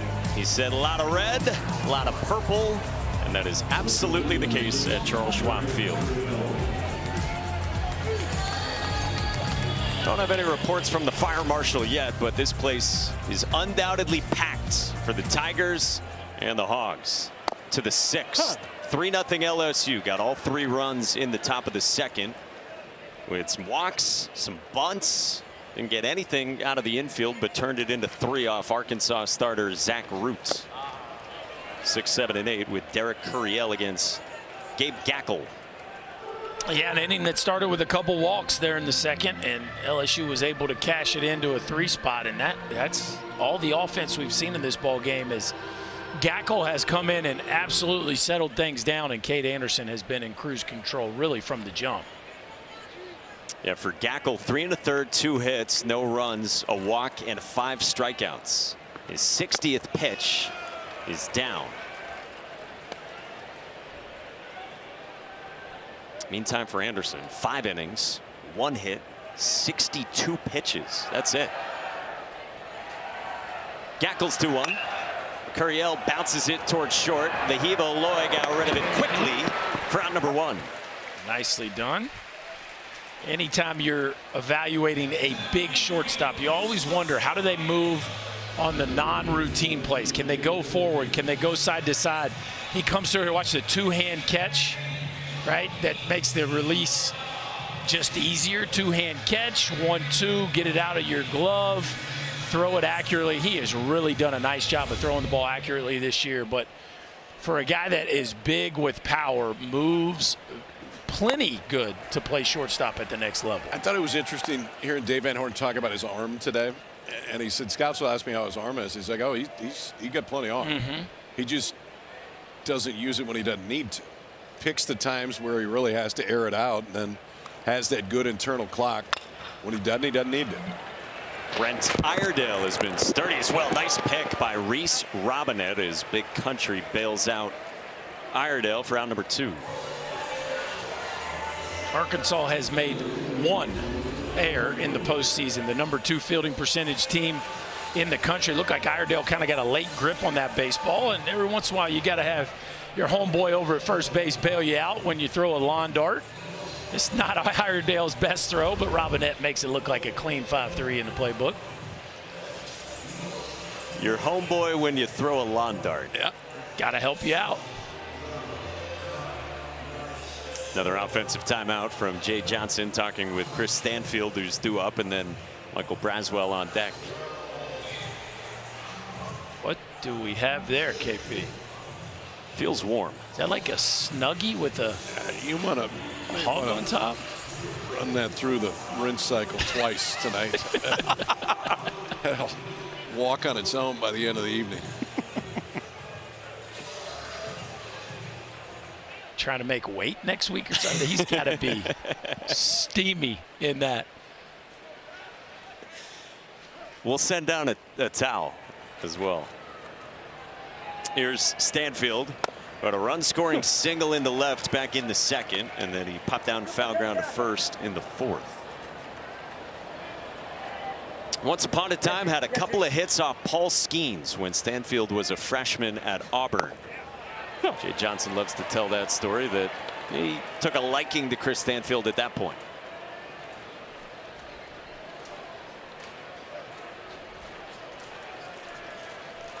Gabe Gackel's 0-2 to Stanfield is away.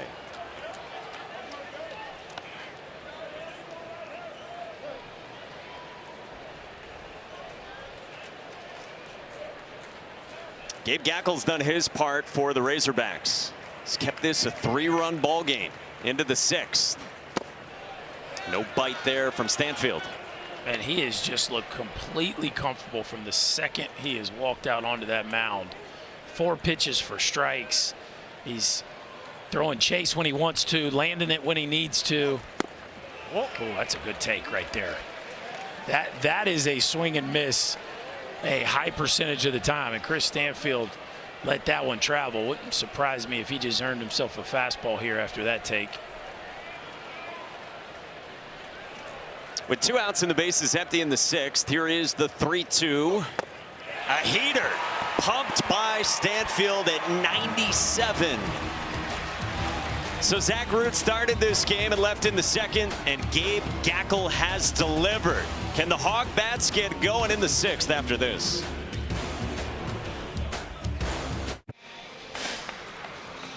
All right, so offense, you gear up for the fastball for Cade Anderson, but you assume that you're gearing up for the fastball up in the zone, which he has the ability to do. But he has stolen a ton of strikes. And I want you to watch the reaction. It's all takes. That high ride fastball, so the one that really has carry towards home plate, carries at the bottom of the zone too, and guys give up on it. When it starts there, they think it's going to move down out of the zone. It hasn't tonight for Anderson. He's used it at the very bottom of the zone and then climbed a ladder late to get the swing and miss. 5 innings, 1 hit, and spotting the fastball at the bottom of the zone to begin against the 8-hitter for Arkansas, Reese Robinette, who popped out softly to short his first time. Cade Anderson, just a sophomore.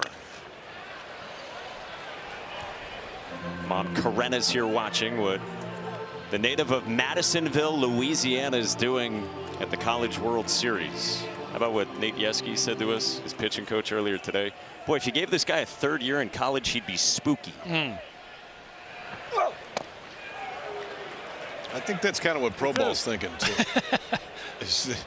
I don't think he's going to come back and do it for a 3rd year. He's going to be doing it in somebody's uniform at the major league level pretty quick.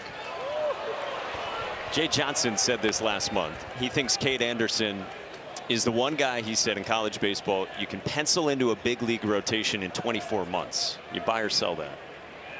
I don't know that it'll take that. Yeah. I think it's yes, absolutely pencil in, but I don't think it takes 24 months. The pitchability is so high with 4 true swing and miss pitches. I think with the trend we talked about it last night, I don't think it'll take 2 years. 3-2 is cracked down the right field line, high and deep by Robinette, and gone. Arkansas's on the board.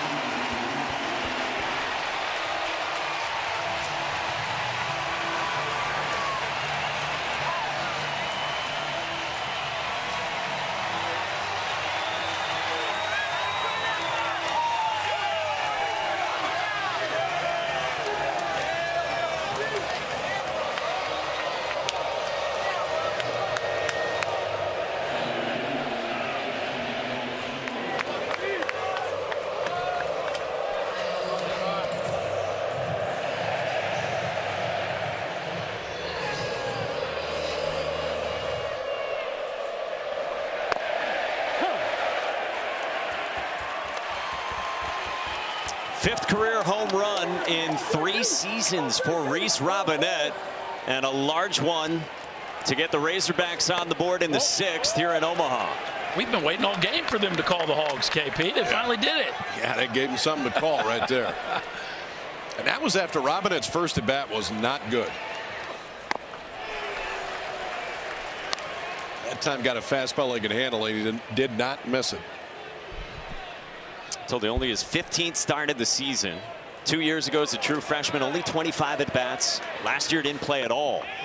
And now roll here down the last month plus of this stretch of the season, and he cuts the deficit to 2. Finishing up the 2nd time through the lineup. 2-2 on Justin Thomas, who flew to left his first time out of the 9 spot. Anderson comes back with a strikeout, his 5th, and there's 1 away.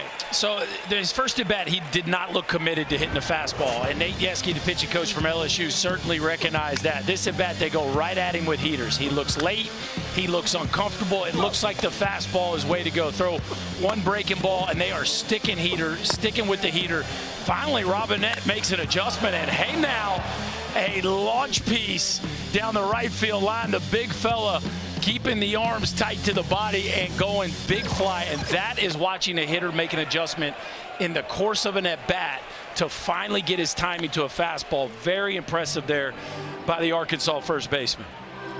Second look at a guy, how much more comfortable did you feel? I mean, even in that at-bat, maybe not comfortable the first couple like you said, but then he settled in. for me, it made a huge difference. That's why I always like to take early in the game. I would take, and to me, the information was worth more than maybe ambushing a first pitch heater just to get a knock. And so with each pitch, I think you feel more comfortable, and you could see it play out clearly there with Robinette. To make it 3-1 here in the 6th. Third time through now for Cade Anderson. 2-1 on Chuck Davalon. Fly out to center, ground out to second for the first team All-SEC left fielder. Land strike with the breaking ball, and it's 2-2. KP, you know, the cat and mouse of this hitter looks uncomfortable. This hitter looks uncomfortable until he finally makes an adjustment, and then he gets you. You stick with one pitch too much to some of these hitters, and they will make you pay. A roller at Jared Jones, who wins the foot race. 2 down.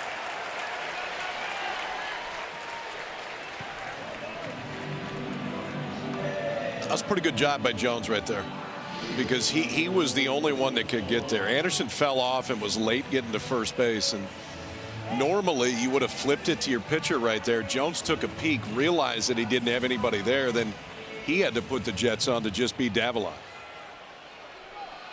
And to get Cade Anderson a second out, and the base is empty for Vahiva Loy, who has walked and smashed a single so far against Cade Anderson.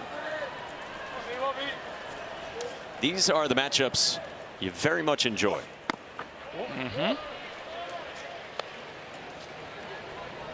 Yes, beware.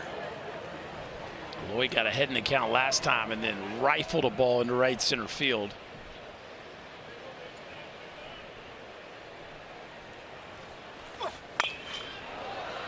One and 2.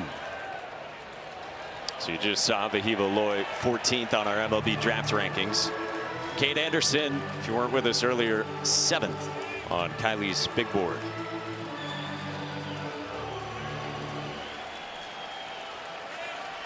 He wasn't pleased after the home run. His comeback, strikeout, ground out, and now 2-2 on Vahiva Loy. Cade Anderson is a super competitor. His pitching coach Nate Yeskie was saying to us this morning, it's a heightened sense of awareness. Said sometimes ultra competitive. He'll put the foot on the gas and try to get it to go through the floor. Fouled away on a breaking ball. You know, it's funny, last week wasn't perfect by any means, but to me, in a lot of ways, I learn more about a pitcher when it's not perfect. Super hot conditions, he's getting hit around a little bit. He gives them 7, KP. Yeah. Like, he doesn't want out. He wants to go out there and make it better at each inning. He keeps taking punches, but he just hung in there and gave them great length. You've seen him dominate plenty, right? But if you're evaluating Cade Anderson, you know he's going to give it up a few times a year in a big league season. How does he compete in those moments are equally as important as what he looks like on his best day. Backdoor breaking ball. Mom a little more excited than pre-pitch. Couple strikeouts in the inning, but Arkansas's on the board with Reese Robinette. So he can get to a fastball. Up to this point, you weren't quite sure Robinette could, but this one he turns around. Gets the Hogs on the board, but they still trail by 2.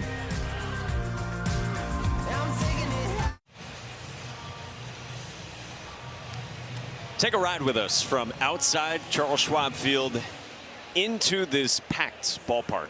What a view. That is an awesome look. We like that one. Look at this place. Jam-packed. On a Saturday night. Oh, yeah, there he is. Hydrate, my friend. Yes, Hydrate. it is a Snuggie. That is a full body suit. Look at that thing. We got pockets. We're going 1 for 1 there. And yes, we're staying hydrated. 7th inning, LSU up 3-1 on Arkansas. Tigers have Michael Braswell, Josh Pearson, and Ethan Fry due against Gabe Gackel at 70 pitches in relief. Preseason All-American has been excellent.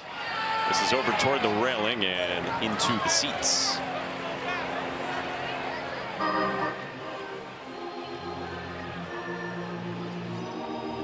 About as good as you could hope for from Gabe Gackel if you're Dave Van Horn and Matt Hobbs. He's been awesome. I mean, now he's got to see if the offense can do anything about Anderson besides a solo shot, but He's giving you a chance. That is for sure. After Zach Root was lifted after an inning and 2/3 on 38 pitches. Fastball locks up Michael Braswell, and that is 7 strikeouts for Gackel. That's that same idea as that low fastball with the ride that we're talking about with Anderson. And guys just, they don't pull the trigger because you think it's going to have normal movement for low fastball, which is going to move out of the zone, but that just starts there and stays there. I mean, if you love metrics as well on the pitching side, we don't need to go into it on every pitch, but we have had some pitch characteristics from each guy that have been top of the charts. We had a strikeout last inning from Gackel as Josh Pearson bats for the 4th time. Of Stanfield, there was 97 miles an hour with a fastball with 22 inches of induced vertical break. Like 16, right, is pretty good. Yeah. It had 22. It's that carry that everyone talks about. It just stays there. And guys cannot get on top of it, or because you think it's going to come down. Your whole life, the pitch has come down, and now guys have learned how to keep it there. The shift on for Pearson, who strikes out. Yeah, we got an 89-mile-an-hour changeup as well. Yeah, I'd say he's been okay tonight, Christopher. Yeah, just turn over that changeup running away from the left-handers. You know they're having conversations about the fastball, and he goes back-to-back changeups. Pearson out in front and over the top of both of them, and Gackel is in command of everything. The shoelace is broken again. I guess it doesn't matter, but I'm not sure about the shoelaces, but the stuff has been electric. I think we got to go no shoelaces. Like, we need to find what KP was saying, like a Velcro cleat. Maybe flip-flops. I mean, I've seen a guy play golf in flip-flops. I've seen a guy shoot 72 in flip-flops. 2 outs for Ethan Fry. Fly out and a couple of ground outs for him from the 2 spot. He's had a huge season. That's some kind of knot. What do we got? Knot. Like you got to get a welder out in a minute.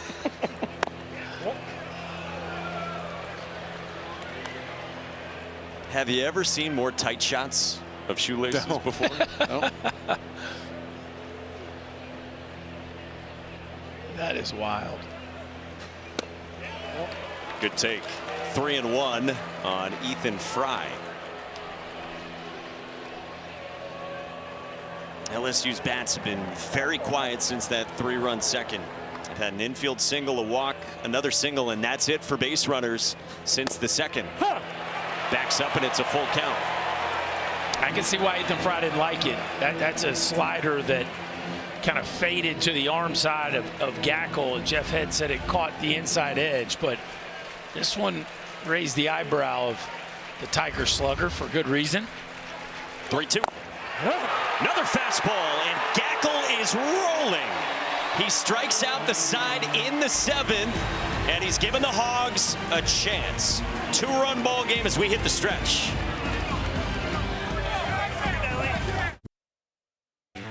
There are fan bases, and then there are fan bases. Alex Box and Baumwater might be America's most raucous ballparks. When LSU and Arkansas come to Nebraska at the same time in the same game, and on a Saturday night, Gomaha versus the Omahas. God bless America. Amen, Ryan McGee. Oh boy, McGee. 2 huge fan bases have traveled to Middle America in the Men's College World Series. We come out of the 7th inning stretch. We got a 3-1 ball game with LSU on top of Arkansas. And the big bats coming up for the Razorbacks. And 2 electric scenes in Fayetteville and Baton Rouge. Both hosted Supers last weekend. And again, these are the 2 highest remaining ranked teams left playing Division I college baseball. All right, here we go with 3, 4, and 5. Logan Maxwell, the TCU transfer. He's got a fly out to left and a strikeout swinging on a fastball up last time from Cade Anderson, who goes to the breaking ball for strike 1. 86 pitches for the sophomore sensation, Cade Anderson. You know, KP, you started the show off with talking about Cade Anderson. 4 pitches anytime, and we really have seen that highlighted throughout the ball game. He has flashed all 4 pitches, all with unique shapes, different sides of the plate, and that's your only chance to be able to do what he's done against a lineup that is this deep and diverse. A roller and Jared Jones, who handled the hop on Maxwell for out number 1. Okay, Bear, I see you circling that one. Looking more like a cat right there. But it's been impressive, has it not? Okay, Bear, let's go. Let's get around this thing. We got to pick it on the run. Soft hands, nimble feet. Second time he's gotten over there and beaten a base runner. Not bad for old high school offensive lineman. 6'4", 246. That's all for Bear Jones. Ryder Helfrich now, cleanup man, 0 for 2, comebacker to the mound in the first, 5-4-3 double play to end the 4th. 3rd on this team in OPS. This year has been a total breakout for Helfrich, delivering on all the promise when he arrived in Fayetteville. He's been so good defensively with his framing, his receiving behind the plate for Matt Hobbs and this staff.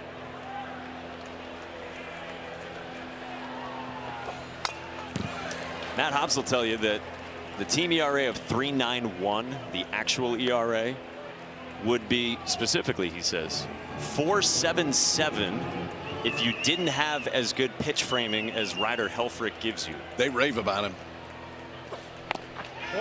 And honestly, the work he's put in to get to that point, it's a very specific process in the fall, because Arkansas is one of the few teams that allows their catcher to call the majority of the pitches, but it's because they take them through class essentially all the way through fall ball. Helfrich swings and misses on a back foot 3-1 breaking ball. That's not very nice. What was that part about throwing anything in any count? I mean, that's like a 1-2 slider and a 3-1 count. Dribbler to first, and Jones handles that. And a couple of ground ball outs for Cade Anderson. Sunday Night Baseball features a great rivalry. Series finale, Giants and Dodgers. 7 Eastern, 4 Pacific. Here on ESPN, also on ESPN Deportes and ESPN Radio. And coverage starts a special time, 5 Eastern, 2 Pacific, with Baseball Tonight's Sunday Night Countdown. Ravi and Eduardo hustling their way out there. Yeah, they're probably en route right now. Yeah. Ravi informed us earlier on the air, no private jet for him. Kahio Aloy fouls off the first one. He's walked and struck out. They got a direct shot. Easy out to LA. Not too bad. They'll be there with David Cohn and Buster Olney tomorrow.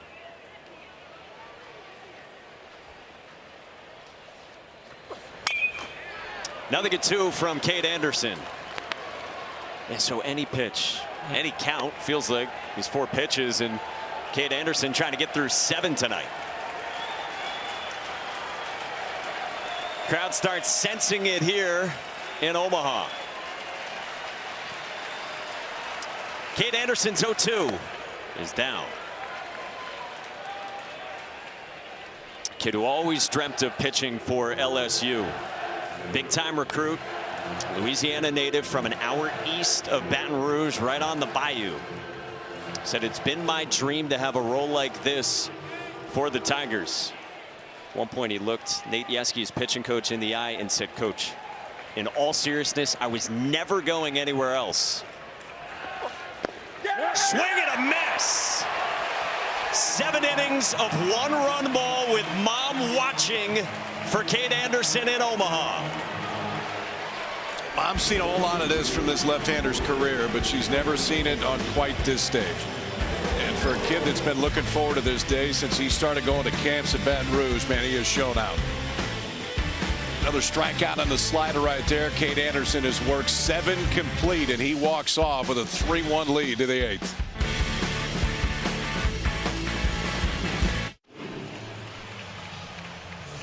Beautiful night at Charles Schwab Field. Men's College World Series Day 2, Game 4, with 8 teams left in the country. LSU put up 3 runs in the second and leads this game 3-1. Chopper foul from Jared Jones with 3, 4, and 5 against Gabe Gackle, north of 80 pitches, with a career high 9 strikeouts, including 4 straight. 3 Ks for Bear Jones on a changeup, a slider, and a slider, all swinging.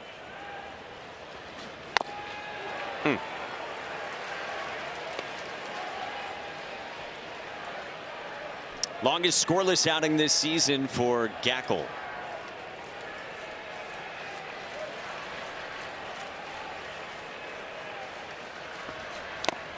Another strikeout for Gackle. It's 5 in a row, 10 total on in relief, Chris. Mike, Gabe Gackle still dealing with the shoelace issue. And, you know, you keep some in the medical bag, but then you run out. You got to go to the back, order up some more. Pitching coach Matt Hobbs came up to me. He said, listen, this usually happens once a game. We've had to change them out every single inning. They're trying to figure out, can you put tape over it or something? He said, this is not the stuff that I thought that you would have to deal with in a 3-1 game in the College World Series. Great stuff, Chris. Now he is strapped in and locked in. 10 Ks and keeping Arkansas hanging around. Stephen Milam in the cleanup spot. 2 strikeouts and a single his last time. 107 off his bat into center in the 5th. So it's never been this bad, but he's also never pitched this good. Yeah. So found the trick. Maybe we're learning something about the key to Gackle's mechanics. Pulled on a line right center with Maxwell on the move, and it dropped down. Milam bolts for second and is in there with a slide in the 8th.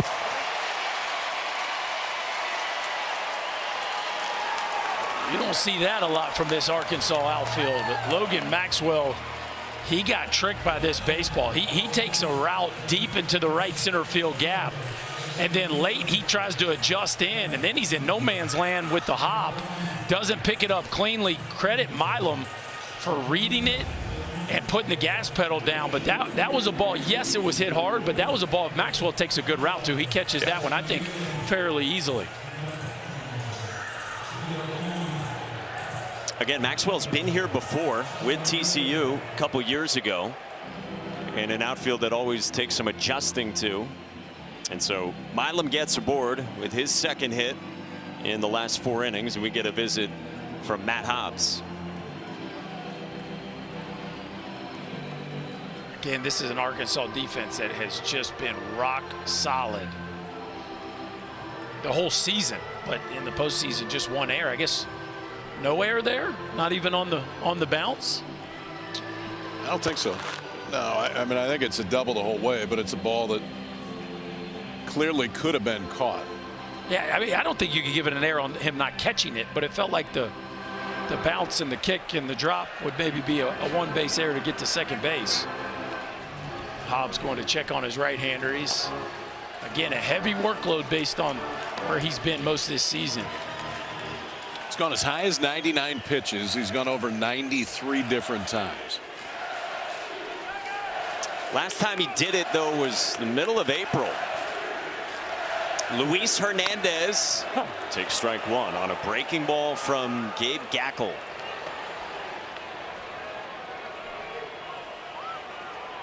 Preseason All-American, was in the weekend rotation to begin the year and has been nails out of the bullpen since. He got moved out of the rotation and into the hog pen. 1-1 on Hernandez in the 5 spot, who's walked, scored, had an infield single, and then flew out to left. So 88 pitches, and there is action in the Razorback bullpen.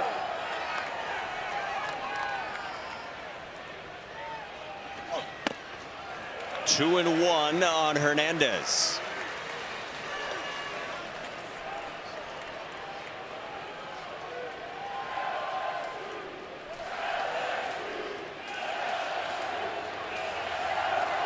Cole Gibler talented lefty is up in the pen.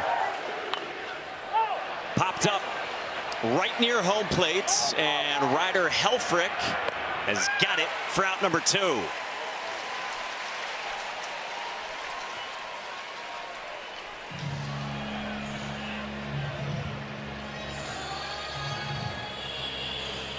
And here comes Dave Van Horn. The Razorback head coach comes out, 90 pitches in relief from Gabe Gackel. 6 shutout innings, and his 10 strikeouts matched the most by any Razorback in Omaha. And he did it out of the bullpen. Heck of an ovation and well-deserved for Gabe Gackel, who departs in the 8th inning in a 2-run ball game. Cole Gibbler enters when we come back to Omaha.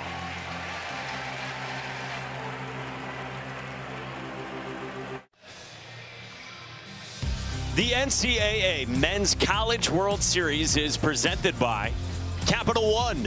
What's in your wallet? LSU knocked out Zach Root early in the second, and Cade Anderson's been dealing and now leads the country in strikeouts. Reese Robb delivered a home run, a solo shot in the 6th inning to get Arkansas on the board. 2-run ball game in this 8th inning, and LSU's got a man in scoring position in this high-powered opening round matchup. Again, double elimination format. Winner of this one moves to Monday night, 7 o'clock Eastern against UCLA. Losers got to come back Monday afternoon right here on ESPN against Cinderella in Murray State. Gackel was great today. He was awesome. Yeah, he was awesome. And now you go to the freshman left-hander who's been great against left-handers all year. And it's just because Curiel's stepping in. It's nothing because of what Gackel had done up to this point. It's the invisible slider from Gibbler that has been so tough on lefties this year. Right there out of the chute. It is a ton of them, and that's how Cole Gibbler, the Missouri native, starts out. Another uber talented freshman in Derek Curiel. The swing and miss rate has been sick from Cole Gibbler this year. Another one, and it's 0-2. What makes it so unique? The late drop. It's not a ton of horizontal break. That's not really the trick with Gibbler. It's the trajectory of the pitch and then the late dive. And hitters just haven't been able to figure it out all season long. His 0-2. Line to the backside in the left, and it drops down a base hit. Milam to the plate. Davalon's throw is cut, and it's 4-1 LSU.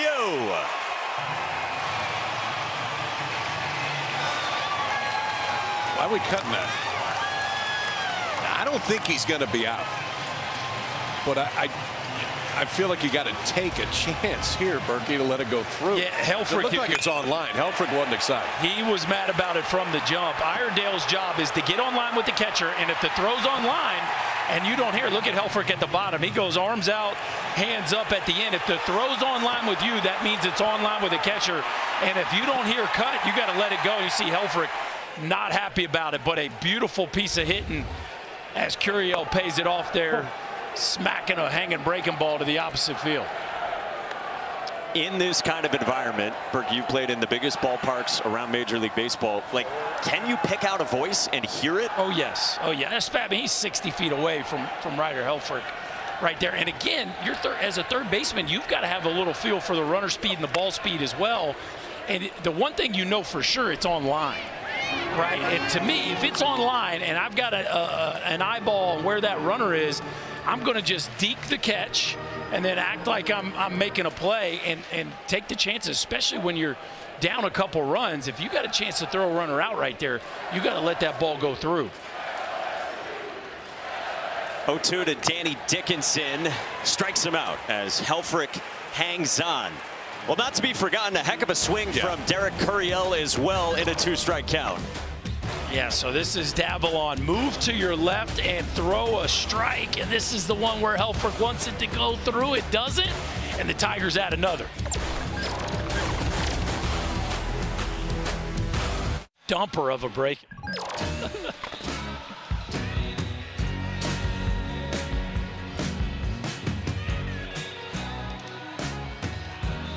LSU and Arkansas, and smiles from Cade Anderson, who's been massive tonight.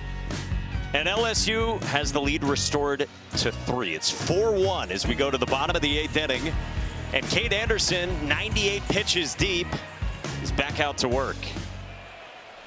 Cam Koshel, the Omaha native, gets jammed and fouls one away. Up and into your kitchen. Take that ball. That did not feel good. Despite the pitching from the legs of Gibbler and Gackel, Arkansas has only got 4 base runners in this game. This is pulled on a line into right. Make it 5 from Cam Koshel. His first hit at the Men's College World Series back in his home city. Puts the leadoff man on for the Razorbacks. Now interesting to see for LSU when you go to that bullpen. That last pitch, the 100th from Anderson. Velocity's tipped down a little bit. He was 92 earlier in that at bat to Koshel.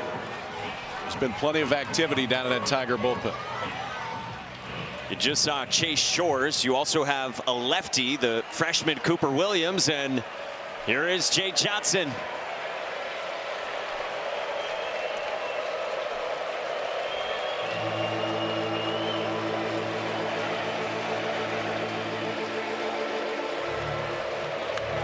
Cade Anderson only wanted to be an LSU Tiger. He's going to be a top 10 pick. Could go as high as the first overall pick in a few weeks. And tonight at the Men's College World Series, he pitches into the 8th inning. And emotion baked into the eyes of his mom, Karenna, here in Omaha.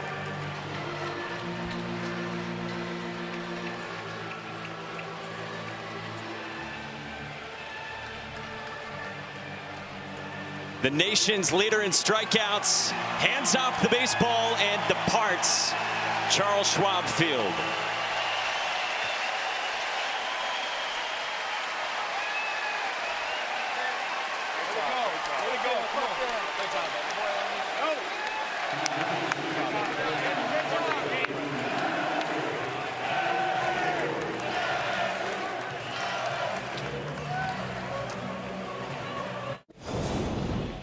Now let's take a look at the Capital One rewarding performance, and a pretty good night for the left-hander tonight.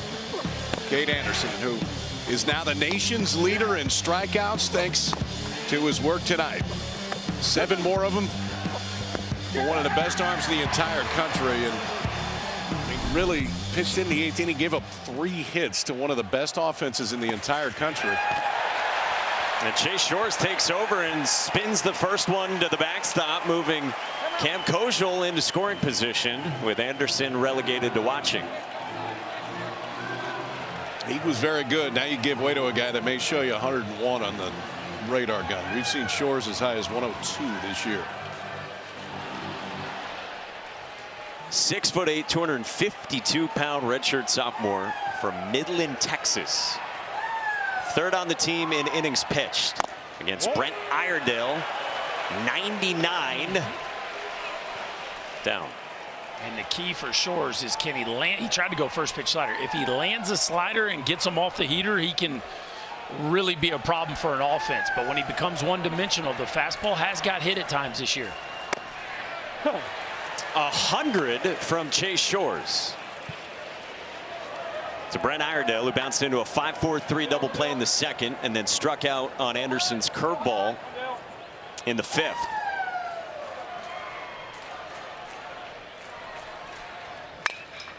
Line drive foul. Amazingly, this is the first at bat for Arkansas with runners in scoring position all night. Koshel had the single at 111 off his bat against Anderson.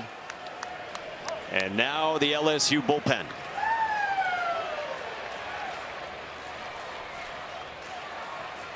Shores 2-2. On the edge at 100 to strike out Iredale, and he thought it was away.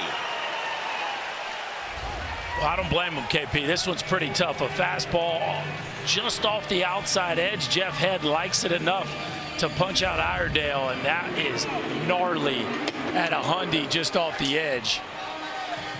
Woo! That's a tough pitch to pull the trigger on. Chase Shores, who is a top 120 prospect on our ESPN MLB draft rankings. And now Reese Robinette, who homered his last time. Fouls away 101. You said it. You saw Chase Shores up to 102. Officially 101.8. He's just getting loose right now.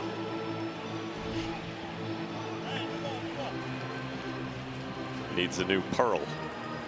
Missed the season and a half basically with Tommy John. Moved into the bullpen after the Auburn series.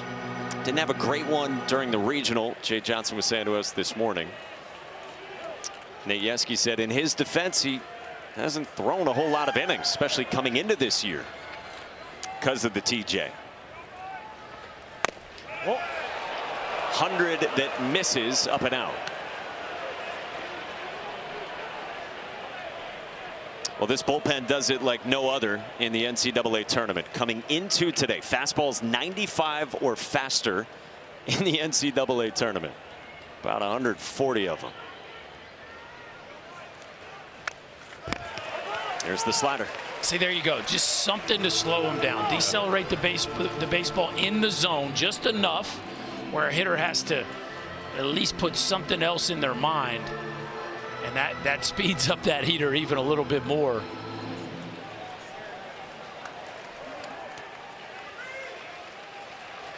And a leverage spot in this bottom of the 8th inning for Chase Shores. 1-2 to Robinette. Gas at 100, and there's 2 down. Berkey, you said it. It's set up by the previous pitch, and it's just a velocity difference. And so, I mean, 100's always going to play up. Yeah. After you get an 87-mile-an-hour slider before, now 100 with a little arm side run at the top of the zone is just not easy to make contact with. Now back-to-back strikeouts for Shores. Top of the railing support from Cade Anderson with Robinette dispatched. And 2 down with Kojal still at second for the 9-man Justin Thomas Jr. Line drive center field right at Stanfield, inning over. A bullet off the bat at 109. Thomas turned around 101, but Chase Shores picks up Cade Anderson. And we go to the 9th with LSU up by 3 on Arkansas.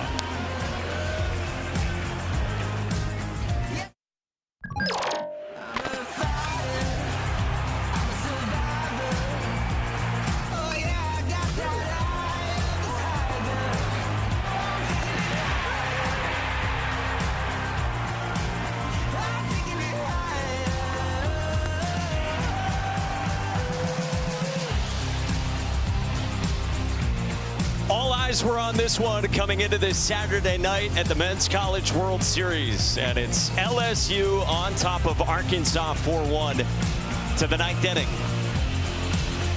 Guys, we're so excited for this one. How has it met expectations or maybe veered off from what you thought? Well, I thought we were excited about the pitching matchup. We talked about it early today, and we thought it was going to be premium lefty versus premium lefty.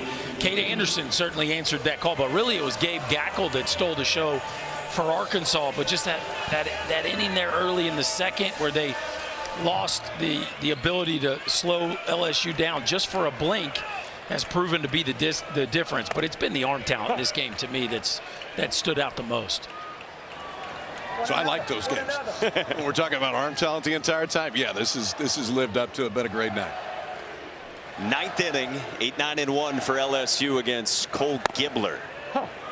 Chris Stanfield pulls back. He had an RBI single his first time in the second. Pop out to first, strikeout since. And facing the freshman lefty from Blue Springs, Missouri. And there's that breaking ball you guys were talking about last inning when Gibbler came on. In our conversation with Gibbler's pitching coach, Matt Hobbs, he called it a screwball that's a curveball, called it a gyro ball, Called it any number of things from Gibbler. There it is again for a strikeout. What it is it has characteristics that guys are not used to seeing. And so when he throws it, he gets this outcome so very often. The swing and miss on it is over 60% this year. And watch how he takes that index finger and almost knuckles it right at the end, pushes that thing out of his hand. So it gives it a little top spin coming in, and just finishes down underneath the bat. I think it's one of the most puzzling pitches to watch hitters miss, because it's not a ton of top to bottom. It's not a ton of horizontal, but he literally leads the country in whiff percentage. And he throws 90 with an 86 mile an hour. What are we calling it? Have we decided? Thing. Oh, there it is. An 86 mile an hour thing that they miss a lot. 0-2 to Michael Braswell. This is popped up in foul ground.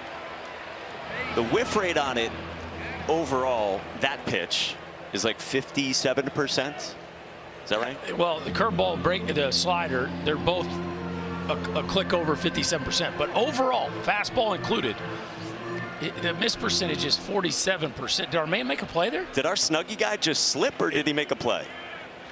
He almost got one. Or maybe both. Yeah, I would have put my money on almost getting one. Somebody else around there would end up with it. 2 nights in a row, we've had really good effort from fans. Put the hood back up. Let's get the hood back up. There you go. What is he, listening? Now he's dialed.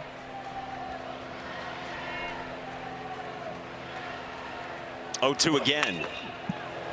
If you thought you were coming to the Men's College World Series to get a dissertation on Snuggies and shoelaces, you came to the right place. Yeah.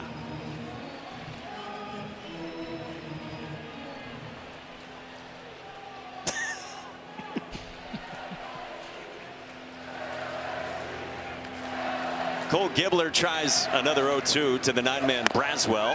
Fastball up the ladder. 3 strikeouts in a row for the freshman Cole Gibbler. That's what they thought they were getting. They thought they were getting an invisible type of fastball top of the zone. And then the breaking ball has been so much more. Yeah, it just kind of showed up in the fall, started working with it, added that where he takes the index finger and not a full knuckle curve, but really pushes it off at the end, and it's created a pitch movement that hitters just don't see. Whoa. This is Josh Pearson, the leadoff man. Kick slider. Let's go with that. Okay. Just invent a new one. I liked thing. We just did kick change just came in. Let's go kick slider.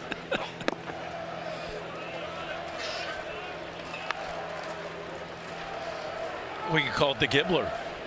That's pretty good. Credit Chris Burke if you use it. Gibbler's 2-0 is a fastball called a strike. 2-1.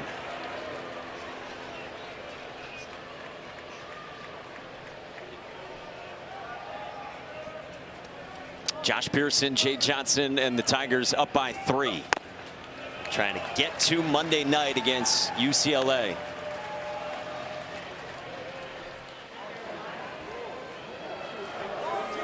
Bill Pearson watching his son Josh.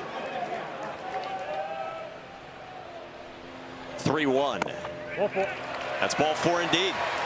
2-out walk worked by the veteran Josh Pearson, and a base runner for the Tigers in the top of the 9th inning. And now Dave Van Horn will come out after going through the lefty in Pearson. You got a couple of righties here in Ethan Fry and Jared Jones.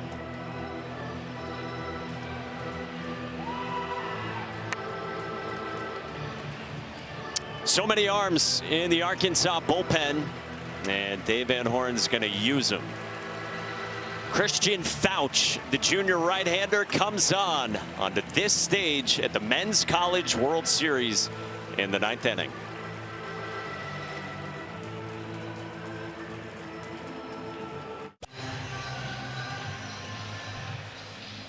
The next stop on the Formula One circuit is the Canadian Grand Prix tomorrow in Montreal. Our pre-race coverage starts at 12:30 Eastern on ABC and ESPN+.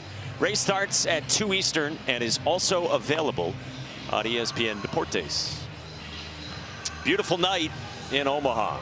From outside the Chuck to the mound in the 9th inning for the junior right-hander Christian Fouch, who comes on for the 21st time. More velo. Shocking. We're going to see another guy throw 97 or 98 for Fouch. He's actually changed his fastball shape a little bit over the last few years. Was more of a two-seam, work the bottom part of the zone sinker guy. Now he's been riding it a little bit more at the top, but still fairly fastball heavy with a good slider, but it will get into the mid to upper 90s. And he will face a pinch hitter in the sophomore Louisiana native who spent a lot of time in the outfield this year, Jake Brown. He's had a nice season with an OPS better than 900 and with 8 home runs, building off a strong freshman year. The numbers have ticked up in year 2. Pinch hits in the 2 spot for the right-hand hitting DH Ethan Fry. With a man aboard and 2 outs. And LSU searching for a little insurance, and 96 to start. Jake Brown was great in the regular season against Arkansas. 5 for 8, 2 home runs, 5 driven in.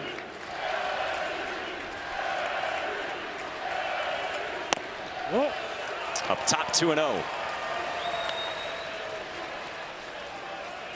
So 3-run game. You got top of the lineup looming for Arkansas in the bottom half of this 9th inning.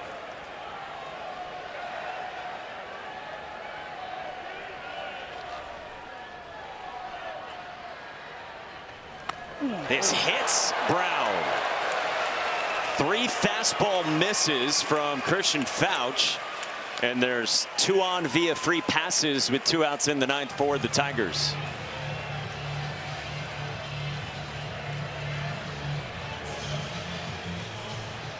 And that'll draw a quick visit from Matt Hobbs. He did not like the way that looked, KP. Trying to go arm side fastball, and you tug it about 2 feet to the other side. That'll probably draw a conversation right here. I think the biggest thing is let's not try to miss bats.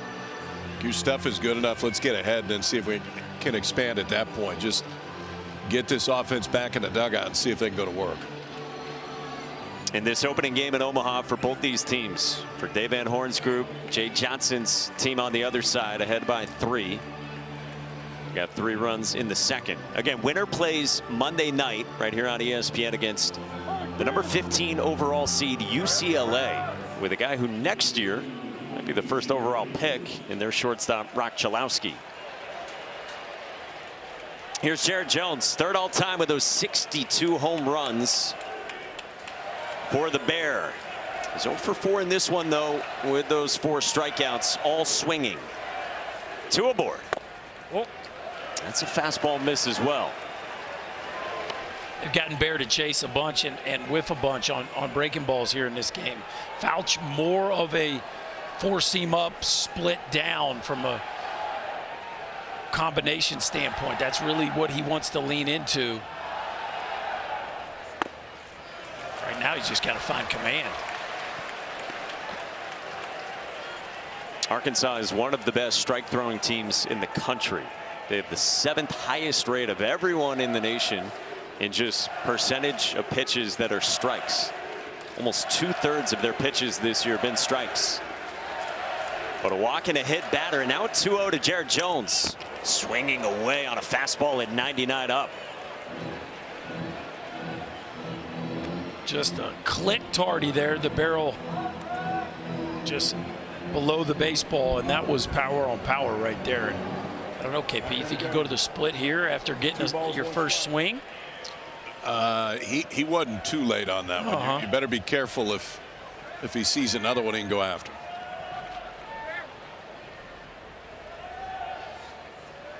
Two-one. Jones did get another fastball.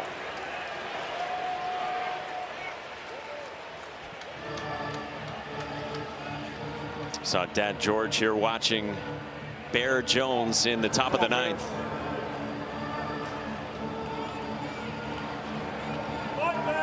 Be good with 2 right here. Say, be good with 2. Be good with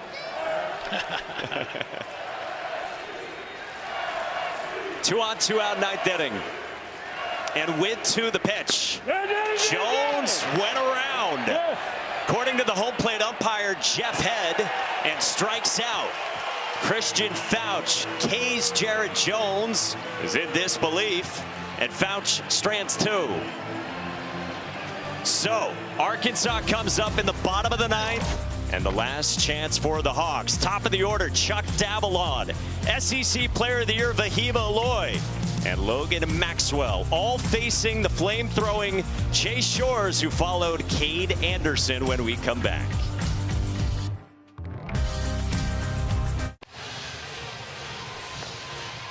The game everybody had circled when the Men's College World Series field was set has come down to the bottom of the 9th inning. LSU's up 4-1 on Arkansas, who will send up the top of the order against these Tigers. Gomaha and the Omahogs, as Ryan McGee so eloquently said earlier. And this stage now leads to Kason Evans on the mound. So it's not Chase Shores. It's the freshman from Houston, a first-team freshman All-American, 6'2", 4th on this team in innings pitched with a sub-2 ERA, and he has piled up strikeouts. Yeah, he's a guy that got a lot of confidence in it more as the season has gone on. 65 punch-outs and 47 1/3 this year. Again, fastball that's in the mid-90s, very good slider against righties, very good changeup against lefties. This guy went out on a strikeout binge in the regional final against Little Rock in Game 7. 6 innings, 1 run, 12 strikeouts. And this Arkansas offense that entering the Men's College World Series was the best in the country among power conference teams has been quiet. Only 3 hits. But it's the bats Dave Van Horn and the Hogs want, starting with Chuck Davalon. First team All-SEC. Fly out to center, ground out to second, ground out to first for the Florida Gulf Coast transfer. He was a top 60 MLB draft prospect. And stares at strike 1 at 95. Nate Yeske, the pitching coach for LSU, said to us earlier today, Kason Evans pitches like he's got a tea time with Kyle Peterson. He literally said he has to slow down how he sends the pitches in, because if he puts the pitch in fast, he's going to get it and go. And sometimes he doesn't even let the hitter engage because he wants to work so quickly. Line drive, center field, Chuck Davalon. Leadoff man is on for Arkansas in the bottom of the 9th inning. And that's what Chucky D does right there. The Southeastern Conference leader in hits. Gets a changeup up in the zone, rifles it back through the middle of the field, and that's exactly what the Hogs were looking for here to start the bottom of the 9th. He has been so good when leading off innings this year. And no bigger stage for Chuck Davalon than the bottom of the 9th in Omaha when trailing in front of Vahiba Aloy.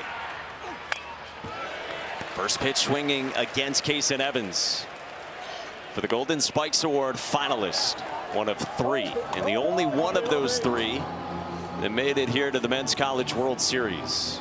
Florida State shortstop Alex Lodies and Tennessee ace Liam Doyle, the others, and they both got knocked out in supers. That's up.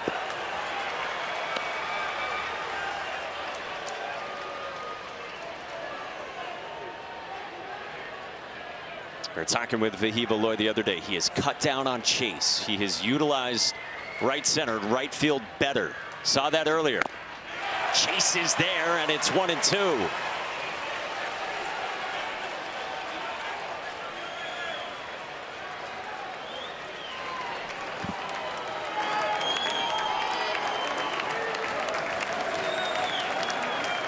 Kason Evans 1-2. No chase this time from Vahiba Aloy. Yeah, it's a good take. So far, 1 fastball, 3 breaking balls. You look at Kason Evans on the season, it's about 50-50 fastball off speed. But Aloy looked like he got a little bit of a longer look at that one.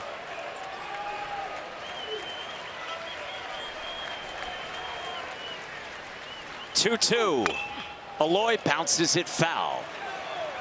We got away with that one, KP. That was the backup He could slider. do damage on it. It's funny with that slider when you miss. I mean, you want it to either be really bad or really good. Yeah. It's the ones that are just okay that go a long ways, and that one just backed up enough that Aloy was a little too early on it.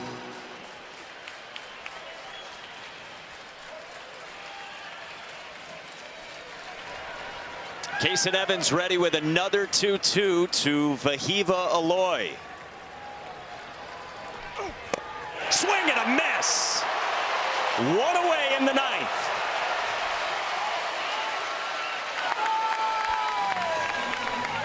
It came back through a good one.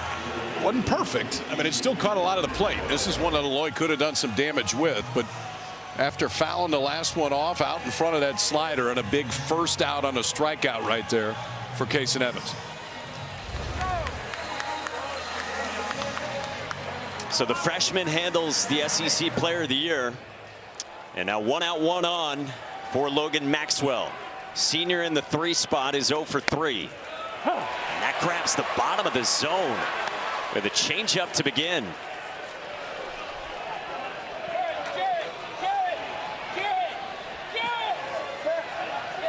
Jay Johnson, the LSU head coach, just came out barking at his first baseman, Jared Jones, who's not going to hold Chuck Davalon. It's a little dribbler back to the mound, and Kaysen Evans throws out Maxwell, and there's 2 down. Now, this is one of the things they talked about, the youngster, his ability to field his position. Those can be nervy plays here in the 9th inning. He fielded that one cleanly.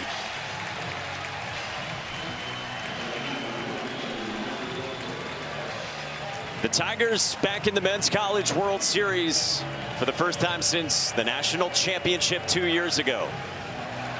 Cade Anderson was a commit. He was here watching at that time, and he delivered into the 8th inning tonight. Last hope for Arkansas is the cleanup man, Ryder Helfrich. Swing and a miss. 3 ground balls from the sophomore backstop. Comebacker to the mound, 5-4-3 double play, and then a roller to first in the 7th. 0-1. Bouncing ball towards short. Stephen Milam ranges left, and LSU wins it.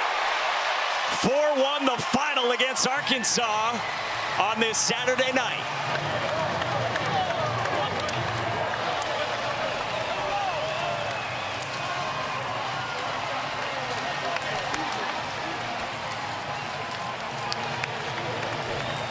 The Tigers are 4-0 in Men's College World Series history against Arkansas, who put up a season low in runs and their 2nd fewest hits of the season against Cade Anderson, Chase Shores, and Kaysen Evans. Yeah, and it feels like it just starts with Cade Anderson. I mean, you pitch him in the 8th inning against one of the better offenses in the entire country. They only had 3 guys reach second base the entire game, and one was on the solo home run. He did something to this Arkansas offense that we haven't seen really anyone do this year, Chris. No, he did it from 3 times through the order. Yeah. And then he handed the ball off to that really talented LSU bullpen. Chase Shores showed us 101 miles an hour. Kaysen Evans showed us their ability to change speeds. And this is an LSU pitching staff that's been one of the best in the country all year long, and they certainly showed that tonight. So Cade Anderson and the Tigers will have UCLA on Monday night. And for Arkansas, a team that Dave Van Horn so badly wanted to get here, they got to come back against Murray State on Monday afternoon. We got 2 games coming tomorrow as well. It starts at 2 Eastern, 1